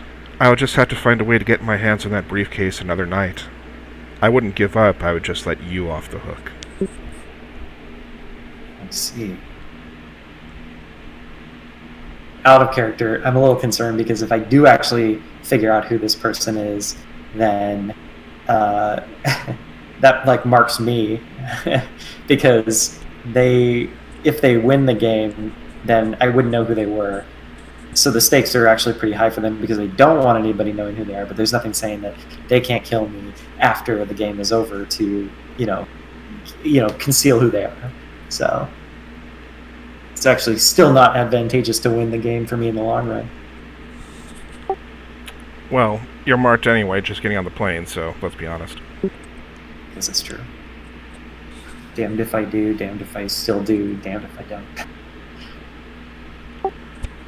The little girl goes back to her mother, sits down, and starts fiddling with her wand with that vacant look in her eyes again.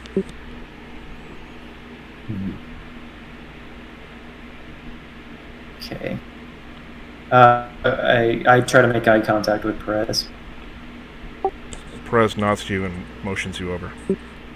Okay. So I get up again and I head back to Perez. All right. You sit down with her and start conspiratorially whispering to each other. So what do you have? What did you get? She shows you the manifesto and says, "Go ahead and do a head count. What do you see?" Okay. So do I? Yeah. I mean, am I seeing what we expect to see? Well, there are 15 heads in the flight cabin. If you do the head count, only 14 are listed actually on the flight roster. Which one is not listed? Like, seat is not listed, I guess. It's hard to really tell. It seems that there was a Miriam Costas who was supposed to be on the flight, but there's strangely nothing for the little girl. Nothing for the what? Nothing for the little girl. Nothing for the... Ah. Miriam Costas. What seat was she supposed to be in? Right where the little girl and her mom are sitting. Oh. Interesting.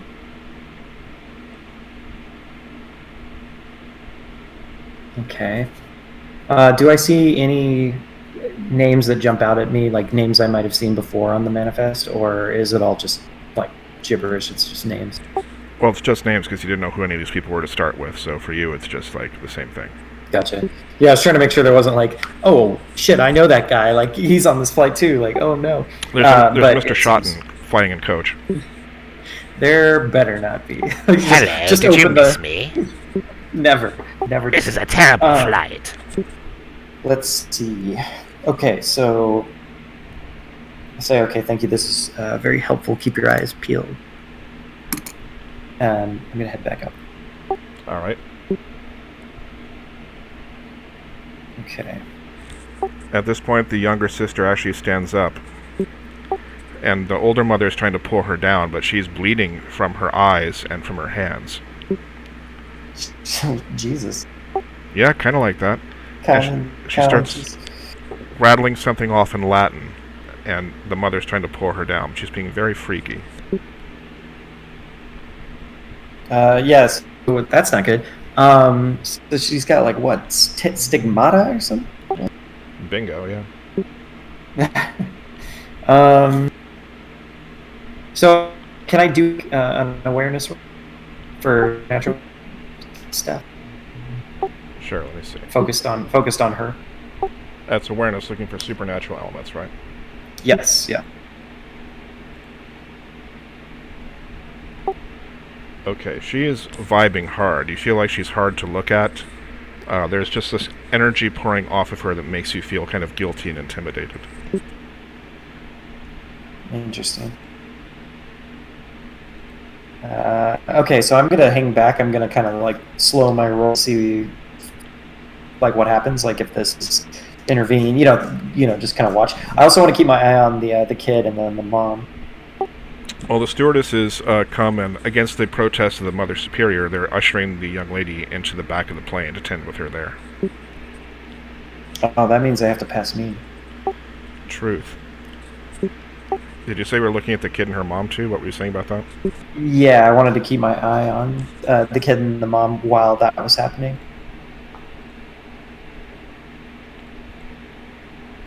One moment.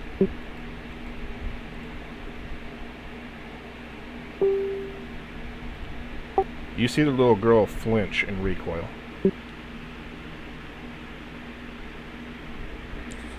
Okay.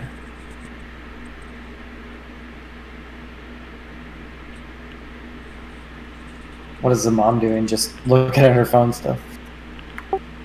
The mom is actually just kind of looking at her like, what the actual? No? What? Yeah. Okay. Alright, so I try to make sure that I squeeze it away from them. I don't really want to touch like make physical contact with the stigmata lady. All right, they go into the back of the plane. It does feel a little more intense when she passes, but you don't lose it. Okay. So I go back to the air marshal real quick, Perez, and I'm like, I don't think that's who we're looking for, but you might want to follow up on that. First things first, she doesn't seem like she's a problem. She's clearly having an issue, but it's not something that threatens the security of our operation. Well, if there's open wounds and blood, then I would like to have somebody at least delving into how that happened. Nobody ever knows how that happened, okay? I grew up in a Catholic household. That sort of thing was in the news every week. Somebody in Bosnia, somebody in Czechoslovakia, somebody in Spain. You know what? I don't know what's happening to her, but we're looking for a more real-world problem. I'll have to pray to God later. I'm looking for somebody who's after you. She doesn't look like she is. Weird reaction. Okay, so yeah, I guess I'll just ignore that and then head back to the front of the plane and sit back down in my seat.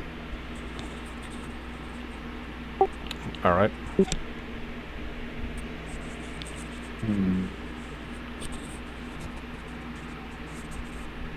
28 minutes remaining. Gotcha. All right. So I turn to the lady, the mother, and I'm like, "Hey, how are you two both doing?" We're doing all right. Thanks for asking. You seem like a nice guy. Cool. Yeah. So you is this your daughter? It's actually a teddy bear I picked up at Build-A-Bear. They're looking more and more lifelike every year. How old's your daughter? He just kind of like... Sir, you're asking a lot of questions about my daughter. Yeah, I'm just making conversation. She Have pipes you up ever... with, the daughter pipes up with, I'm 8 years old. I'm going to be 9. Gonna be what? Sorry, you cut out. I'm 8 years old. I'm going to be 9. And do you guys fly a lot? I think this is my very first plane ride.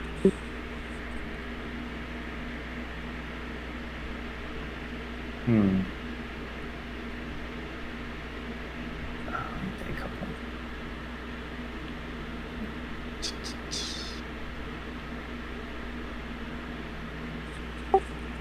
look stressed out, mister.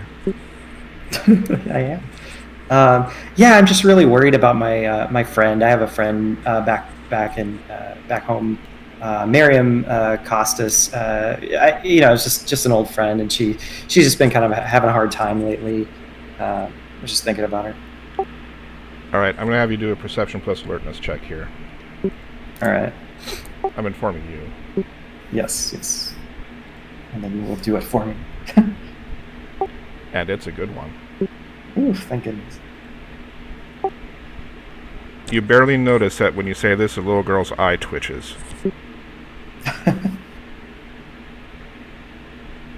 I'm starting to wonder. I'm wondering. It's like, did Gigglebox? Did they set up like a goose chase when it's like it is just them the whole time? Or is this like a split personality kind of situation? I'm thinking it's an act. That's what I'm starting to kind of feel like. I'm not sure. So what do you do now? Well, I try not to react to that. And let me think how I want to play this. Be like, I mean, do you have someone that you're close to that when they feel bad, it makes you feel very, very stressed, very out of control, like you just want to run around and just yell at people and you don't know what to do to help your friends? You're asking this to the daughter? I'm asking this to the daughter, yeah. Well, no, I usually just sit and cry. Oh. Doesn't your mom try to help you, work through your problems and stuff? The mom leans over and says, yeah, I got her a Nintendo Switch. That's one way to do it. Oh. Yeah, my friend Miriam, she was actually gonna fly out to Phoenix with me, but she couldn't make the flight, so she had to give up her seat. So I'm not sure when she's gonna make it out to Phoenix. I don't know a Miriam, mister. I don't know who that is. I'm not saying I never. Oh, sorry, I didn't mean to imply that I think you know Miriam. I was just telling you about my friend Miriam. Did it seem like I was saying that you knew Miriam? I don't know. You're weird. Oh, that's weird. So, have you ever met anybody named Miriam before? She shakes her head like, no. Oh, just as well. He turns back away and starts just fiddling with stuff and like trying to look bored or busy. I'm trying to figure out how I can get enough. You're trying to test your theory, right? Yeah, I'm trying to figure out what I need to do to sort of poke and prod to get more info about it. I think. I'm a little concerned about this nun thing, though Perez isn't. I'm not sure if it relates in any tangential way. Well, just for the record, for my purposes, she reacted the way she did because you gave her a blast of presence, so she's more concerned with you, kind of by default. I gave what? Say that again? I gave her a much more blasé reaction about it, just as a storyteller's note, because you hit her with presence, and I figured she just made it more about you in her own mind. Gotcha. So she's focused on the thing that I deemed most important when I used that power. Right. So that's become kind of her motivating thing. That totally makes sense. Right. It's not entrancement, but it's like, she's right. more disposed towards you, which is how all works. Right. And and it's like in that context of that time, she's now like, yeah, that's what I care about too now. Yeah, just for clarity. So that makes sense. Just for clarity. I dig it. Yeah, that makes a lot of sense. Okay, yeah, I'm trying to figure out what the edges of this problem are so that I can work inward, but I definitely feel like I still have to give it shape, because like if the guess is wrong, I mean, we never really set up the bounds of it, like what happens if I guess wrong. Yeah. Well, if you guess wrong, then she wins by default. Okay, so yeah, we didn't really establish that, but that was kind of my assumption. Whatever's that it was like the little girl or whatever that situation may be, I'm not going to tell you. But. Right.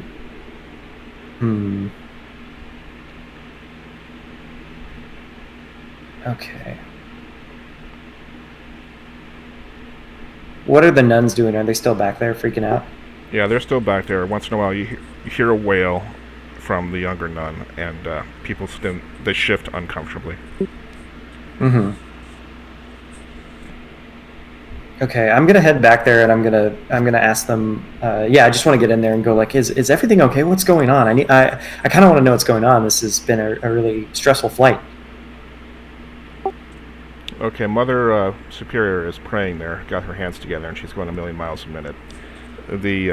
The two stewardesses are trying to calm her down more and more. They're seeing to her wounds with Band-Aids and wet wipes, alcoholic wipes. Mm-hmm. She looks at you straight in the eye as you come through the door, and she starts speaking in Latin, and you take a step backwards. Do I recognize what she's saying, or is it just... I guess I wouldn't know. Well, I see you didn't actually... take any points in language. You have intelligence plus academics, and some higher academics do cover Latin, so I'm going to give you a roll. True. I mean, I covered Latin in high school. Okay, yeah, I'd like to try and figure out what she's saying. Though I can probably guess the content of it. Rolling now.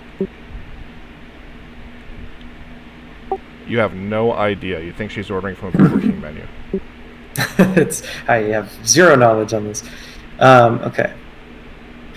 Let me think real quick here.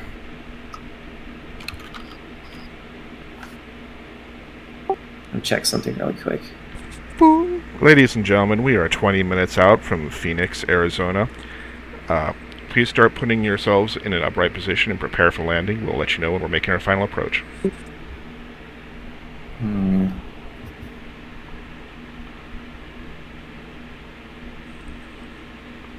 There's something that's weird to me, but I can't quite close the loop on it. Do you need me to give you like a few minutes timeout? Yeah, if we can non-diegetically do that, I'd like to. Okay, just I do take a second. have a timer going for the real-time stuff going. You still have about 20 minutes left. I'm going to go ahead and pause that. I'm not going to give you much. I'm going to give you 4 minutes. Okay. Yeah, I'm just gonna. Yeah, it could be that I have enough and I just am second guessing myself, but it could also just be that I've taken a red herring and I'm going down a bad path here. Well, I've given you clues, subtle and not. I'll say that much. And I'll give it to you.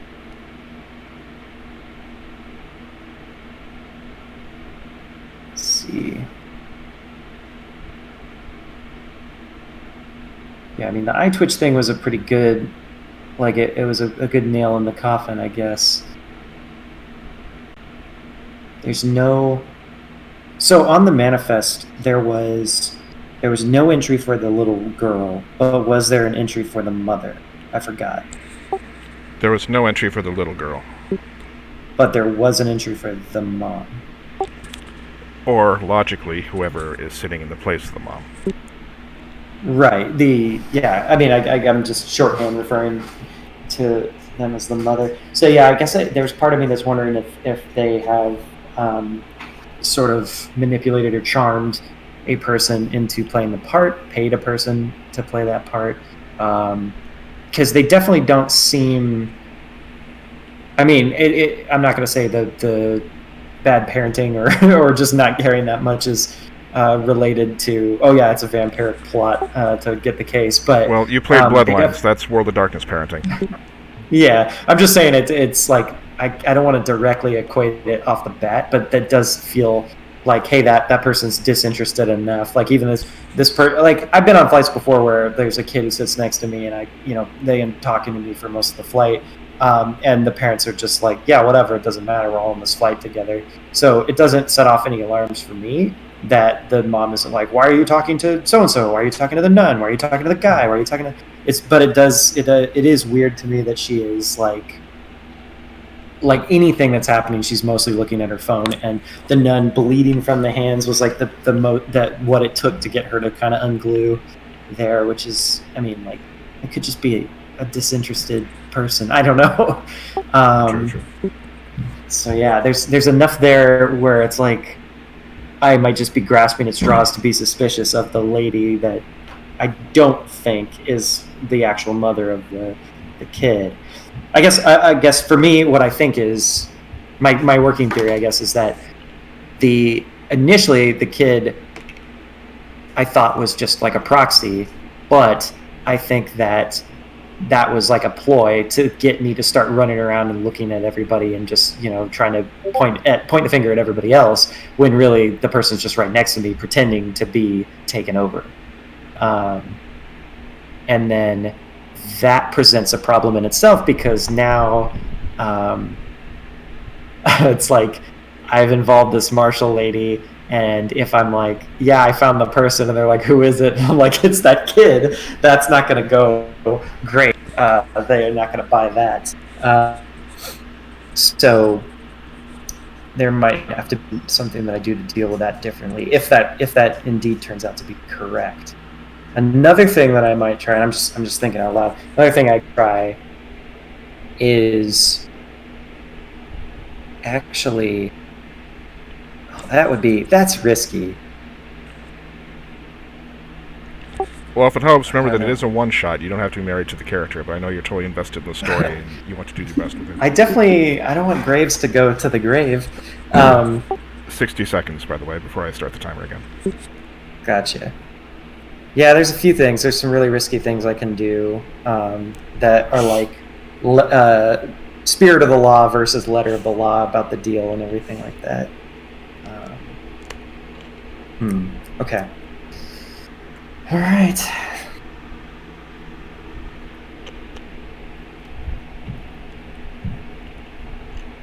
Okay. Okay, you good to go? Yeah, I think so. Okay, I'm going to put 20 minutes on the timer here. I'm going to give you an extra 1 minute because I haven't been paying as much attention as I should be. You'll have 21 minutes, sorry, when I say Q.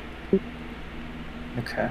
And I know that what you have to do now is that you have different hypotheses on the table. You have to test something, obviously, to figure out what Yeah. I'm not quite sure how to test it in a non-destructive environment. That's my issue. Is like when I test these things, it will kick off things that I can't go back from if they're wrong, which is an issue. Well, if it helps, remember that your main goal is to stop the plane from being destroyed with everybody on it. So you do have that goalpost to keep in mind. Yeah. Okay. 3, 2, 1. 21 minutes remaining as of now. Okay.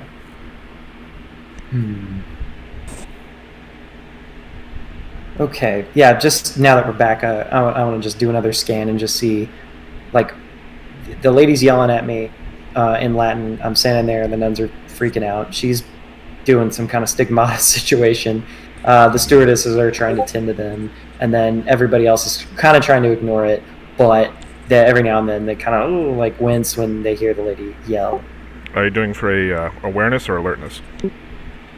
I'm just doing alertness right now, just doing a physical, like, is anything else happening other than what I just described? Like, is anybody paying special attention? Is anybody reacting to anything specially and differently? The only thing you notice is that the guy the guy we tagged the creeper is still glaring at you, and he's crossed his arms and he's just pouting, sulking like you wouldn't believe. Total incel man baby going on over there. Everybody else seems to be preoccupied with their own thing right now. They all look nervous and rattled. This has been an interesting flight just with the stuff that they've seen.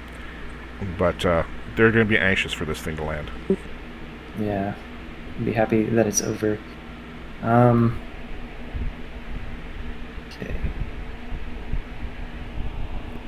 Man, yeah, I'm a little deadlocked here. I'm trying to... Yeah, I think at this point I'll have to start doing things that are a little riskier. Which is not my style, so I have to play against my style a little bit. You're definitely down to the wire. Yeah.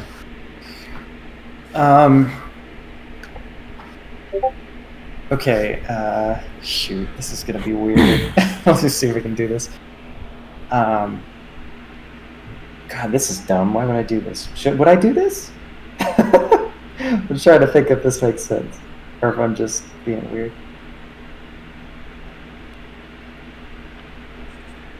Okay, all right. So I'm gonna head back to, the kid. All right, back to the kid. Okay. And then I guess I'm going to kind of imply again that I would like to speak to Giggle Box. She does one of those, eye rolls that you get from the daughters who are annoyed by their parents, and she looks at you and says, "Well, you're almost out of time." It's true. Hey, where did you get this family that you're using? That's no concern of yours. Well, I'm fairly concerned about it. I find myself often feeling very concerned about it. Where does anybody get their family? Nobody gets to choose. I didn't. Yeah, I think you did. You definitely got to choose. Who's this? Who's your mom? Who's this lady? What difference does it make to you? Well, I'm just curious. What's her name? She's a mortal mother. I'm a mortal daughter. We're so sweet together. Yeah.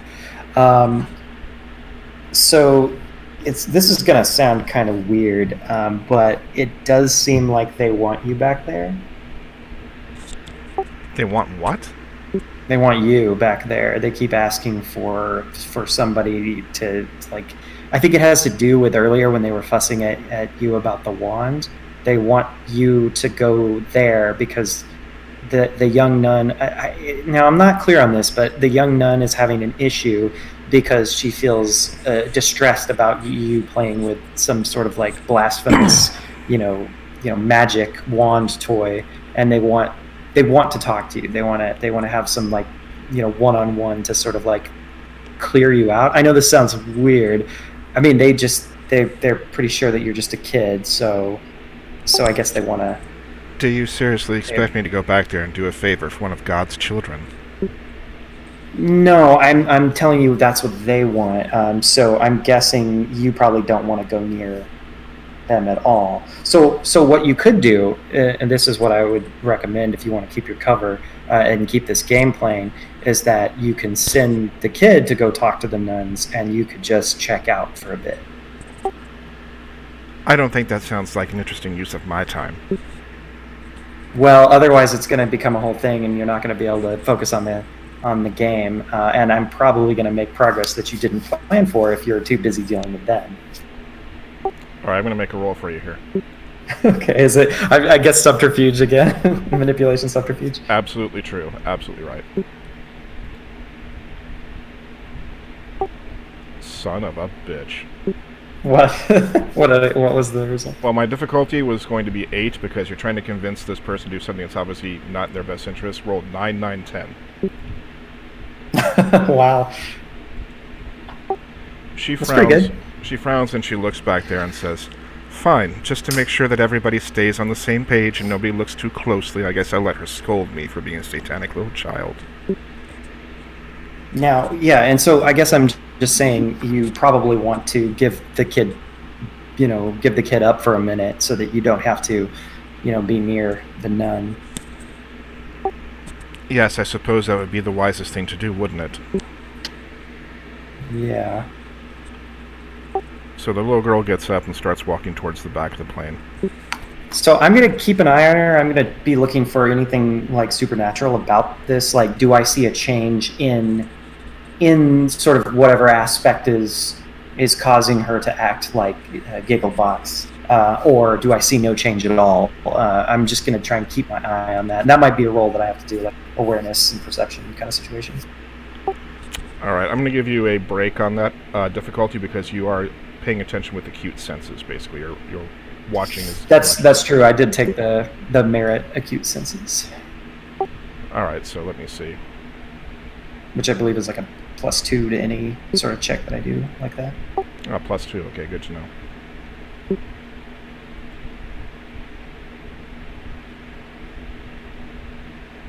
So at the +2, it comes out to 2 6s, 2 7s. Okay. Okay, you see her coming back towards the entryway into the back part of the plane, Mm-hmm. And as soon as she gets there, she just kind of freezes, and you actually see the younger sister stand up and start screaming in Latin and just making a sign, and the little girl backpedals like 5 paces and falls on her ass. Mm-hmm. And is it? Can I tell if it is the actual kid now, or if it is Gigglebox? Well, you felt a pulse of energy from the younger sister that seemed to force her backward. It was in time with the pulse that you felt. You could say that you have a pretty good idea. Sorry, you cut out at the end. You could say that you have a really solid idea, that you have a really good idea. That I'm pretty sure that it is that it is still Gigglebox on the ground that got knocked down. That is correct. Because of the way that you set up the Okay. conversation leading up to that, and then the situation that unfolded. Yeah. Gotcha. Okay. Just trying to be super crystal clear because I might be about to get everybody on this plane killed. Very possibly. So the little girl comes trotting back, and she looks really uncomfortable, and she glares at you. That was a mean thing to do. What do you mean? What was mean about it? And how was it mean, I guess? I don't like you anymore. Are you going to ignore me for the rest of the flight? There's not much of a flight left. Well, I mean, it's 20 minutes. Leave me alone. Does it seem like they are acting like the child, or like the? I guess it does kind of seem like they're acting like the child. You're trying to disseminate if it's an act, in other words. Yeah, right. I'm trying to kind of. I mean, I don't have. What was that sense motive that D&D has? But I do have empathy. Yes, you have perception plus empathy, which is what I'm going to pitch for you. Yeah. I was gonna say that's kind of where I want to go with it. I want to see if she's putting on an act or if it's the kid. I'm going to factor in your acute Reasonable. senses again because you're using them, I'm sure, to actually be precise in what you're perceiving right now. This is kind of what it's made for, so. Right, right.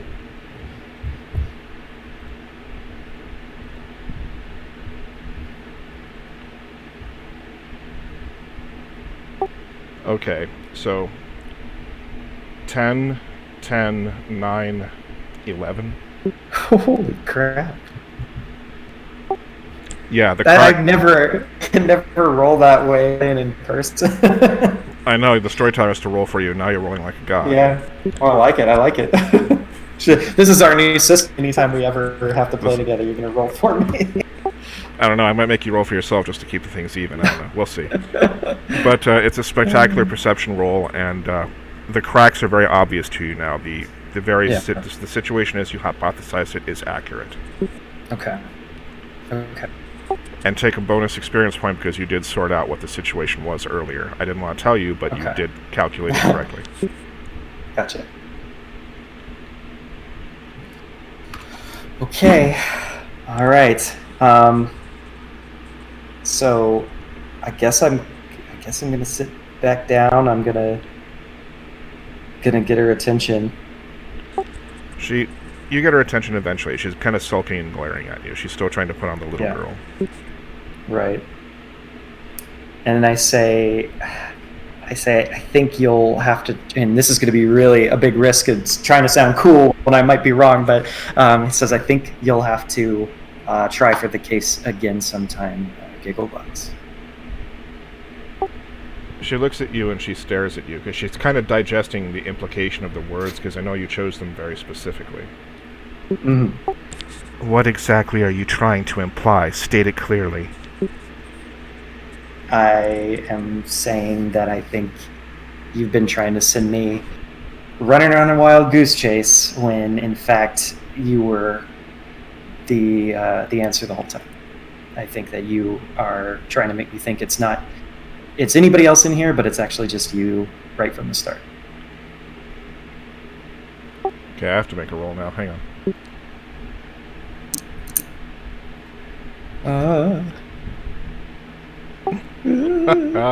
Holy shit, What? People watching at home, look at this roll. I can't even see it. I don't know what it is. It's 3, 3, 1, 1, 1, 1. Ooh. And, wow, that was her willpower roll. Yikes. It was meant to keep her from, I was going to do courage, but I figured it was more willpower because she's trying to maintain the illusion of this kid to everybody. Yeah.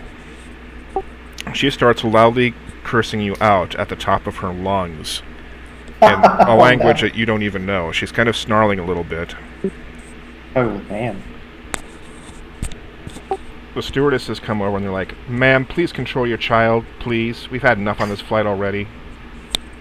And Mom pulls her back and tries to restrain her, but she's like clawing at the air at you and staring at you with death. Oh, man.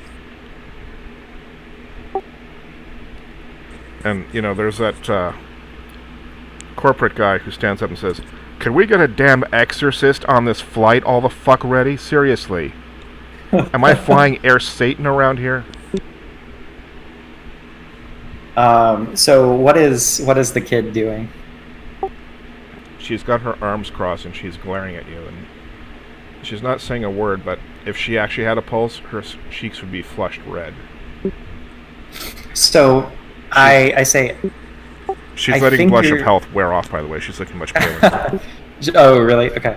I say, I think you're thinking about this all wrong. Hear me out. Is she gonna listen or no? She's staring at you, but she's not talking to you. She's sulking. So, the way I see it,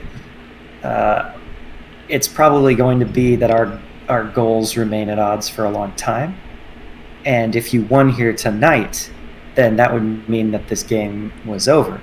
But since for now I've won, that means there's going to be a round 2, maybe a round 3, maybe a round 4, which isn't that a lot more interesting for you? I really wanted to win this one. I wanted what was in that briefcase. Well, I don't think this is over. If I can make any guesses about you at all, I think we'll be playing this game again very soon. Oh, I'm sure we will. Or some other game. Something. You're definitely a playmate that keeps me guessing, and I am suitably entertained. Scandalized, angry, offended, violated, but somehow I still feel more alive than I've felt in over 150 years. It's a gift to feel anything, isn't it? Which is why I do all of this in the last place. So I'll tell you this. I love you dearly for making me feel, but I will kill you before much longer than this. I will find you and I will put you in another little mission, another little quest. I will have your teeth in my hands, I swear it. Well, I guess for now I should just count my lucky stars and get off this flight very quickly. Boom. Ladies and gentlemen, we have 10 minutes to Phoenix, Arizona. Please return your seats to an upright position and buckle up. Oh dear. You haven't heard the last of me. I'll let you go quietly because it's what I promised. But you and I are definitely going to be friends in the future, I promise you that. You understand that, don't you? Yeah, I'm starting to see this was maybe potentially longer reaching than just a single flight. I'll give you this because you won. You know that little trip that the little sister over there had, don't you? She's having a meltdown. The little girl that back there, the sister that had the meltdown? Yeah, that one. What you have in the briefcase is the reason why. Well, it doesn't look like I'm going to be able to just walk away from all this after this is done, so I guess the more info I have, the better. That's not my problem. The thing you can hope is that something gets you before I do. Oh, jeez. Looks like we have very different definitions of the word friend. I want you to stop talking to me now or I'm going to lose my temper. He just kind of like nods and then just like turns and looks straight at his chair. He's kind of like, his eyebrows are up like, oh shit. And with that, you know, the plane lands without further incident and people start filing off. Gigglebox gets off first holding the hand of her mother and she just glares at you. See you soon. Oh god. So I do want to say, like, post game or post situation, I definitely am actually going to keep my eye on that dude, the creepy guy that was watching the lady.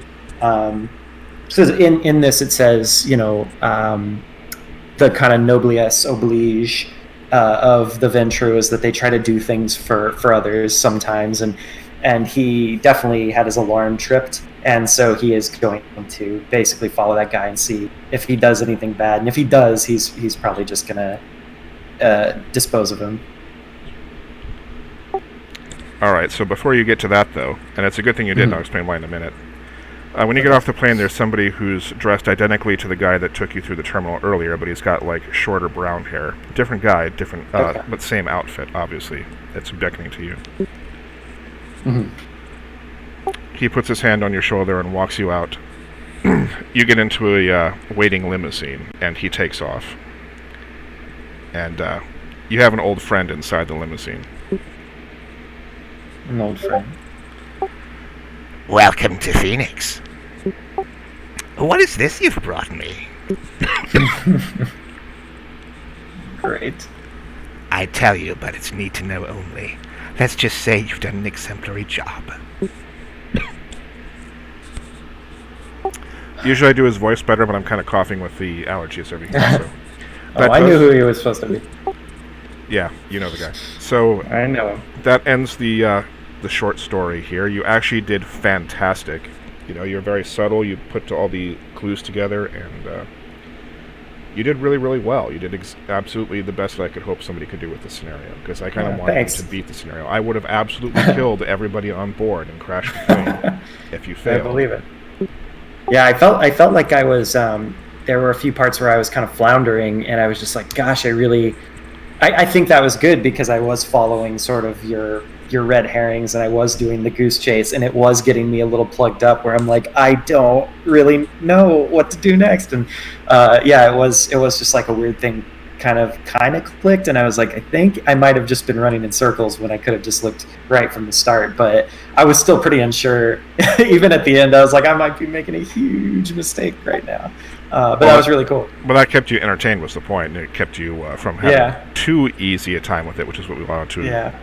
I hope you put on a good show there. You did very, very well. Very proud of you. Thank you for that.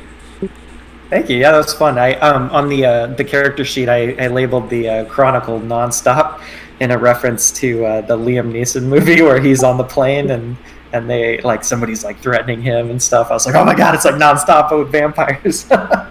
It doesn't quite have the same explosive ending, obviously, but See, that's it had that tenseness. That's no Dude. I know. I live in a hole. The whole idea was actually inspired by Flight of the Living Dead, which is a movie I saw like 10 to 15 years ago, and it was a zombie attack on an airplane. It's the predecessor to Snakes on a Plane. It was Zombies on a Plane. It was their take on it. It was actually, they played it with a fairly straight face, and it was a very entertaining movie. And I thought, you know what, if it was a vampire game, you just need two vampires on the flight, and they're at odds with each other. Yeah. You know, there's a great story in there, a great short story there. Right. And you know me, as a player, I'm more interested in the sort of like discussion, social, political, all that kind of stuff over the combat any day. Yeah, I really don't actually play tabletop games for the combat as much as I do the intrigue and stuff. That's why I like Vampire so much, is that you could have like when we play with Matt, we would have games that were like, oh, this was a 6-hour session, and we maybe made 3 or 4 rolls the whole time, and the rest was just conversation about trying to maneuver and say the right thing at the right time without giving away this detail because it would incriminate you. And I love that stuff. It's that's actually a lot of fun to try. That's actually why, by the way, I did my first session with you, because you understand the theory and the philosophy that I was going for here, because just running gun battles is boring. So, right. This is good because it kind of shows people, like, this is the kind of game I'm going to run when I do more of these short story sessions, is be investigative, be clever. It's not necessarily about action. It's about the character and the journey and the mystery. Yeah. So definitely, I think it turned out to be a great example of what I'm looking for the channel. So I thank you for your participation in that. Yeah, thanks. I'll try, and if we do another session sometime, I'll try and have a more consistent voice for Graves. I was just kind of talking. I didn't have a character made up for him in my head. I was like, he's a guy. Oh yeah, I mean maybe next time we can have cameras. I'm attached to him now. Yeah, I hear you. Maybe next time we can have cameras. We can have music. I'm still sorting all of this out, but I think as a radio play, it turned out just fine. And Thanks for having me. I had a lot of fun. Yeah, it was good, man. It was good. So everybody, thank you very much for tuning in. If you made it this far, I hope we entertained you. Other than that, thank you all for tuning in. This has been the Devil's Storyteller, and we will be back again soon. Thank you very much, and Dan, thank you so much. Thanks for having me. Good night, and fuck the prince. Goodbye, everybody.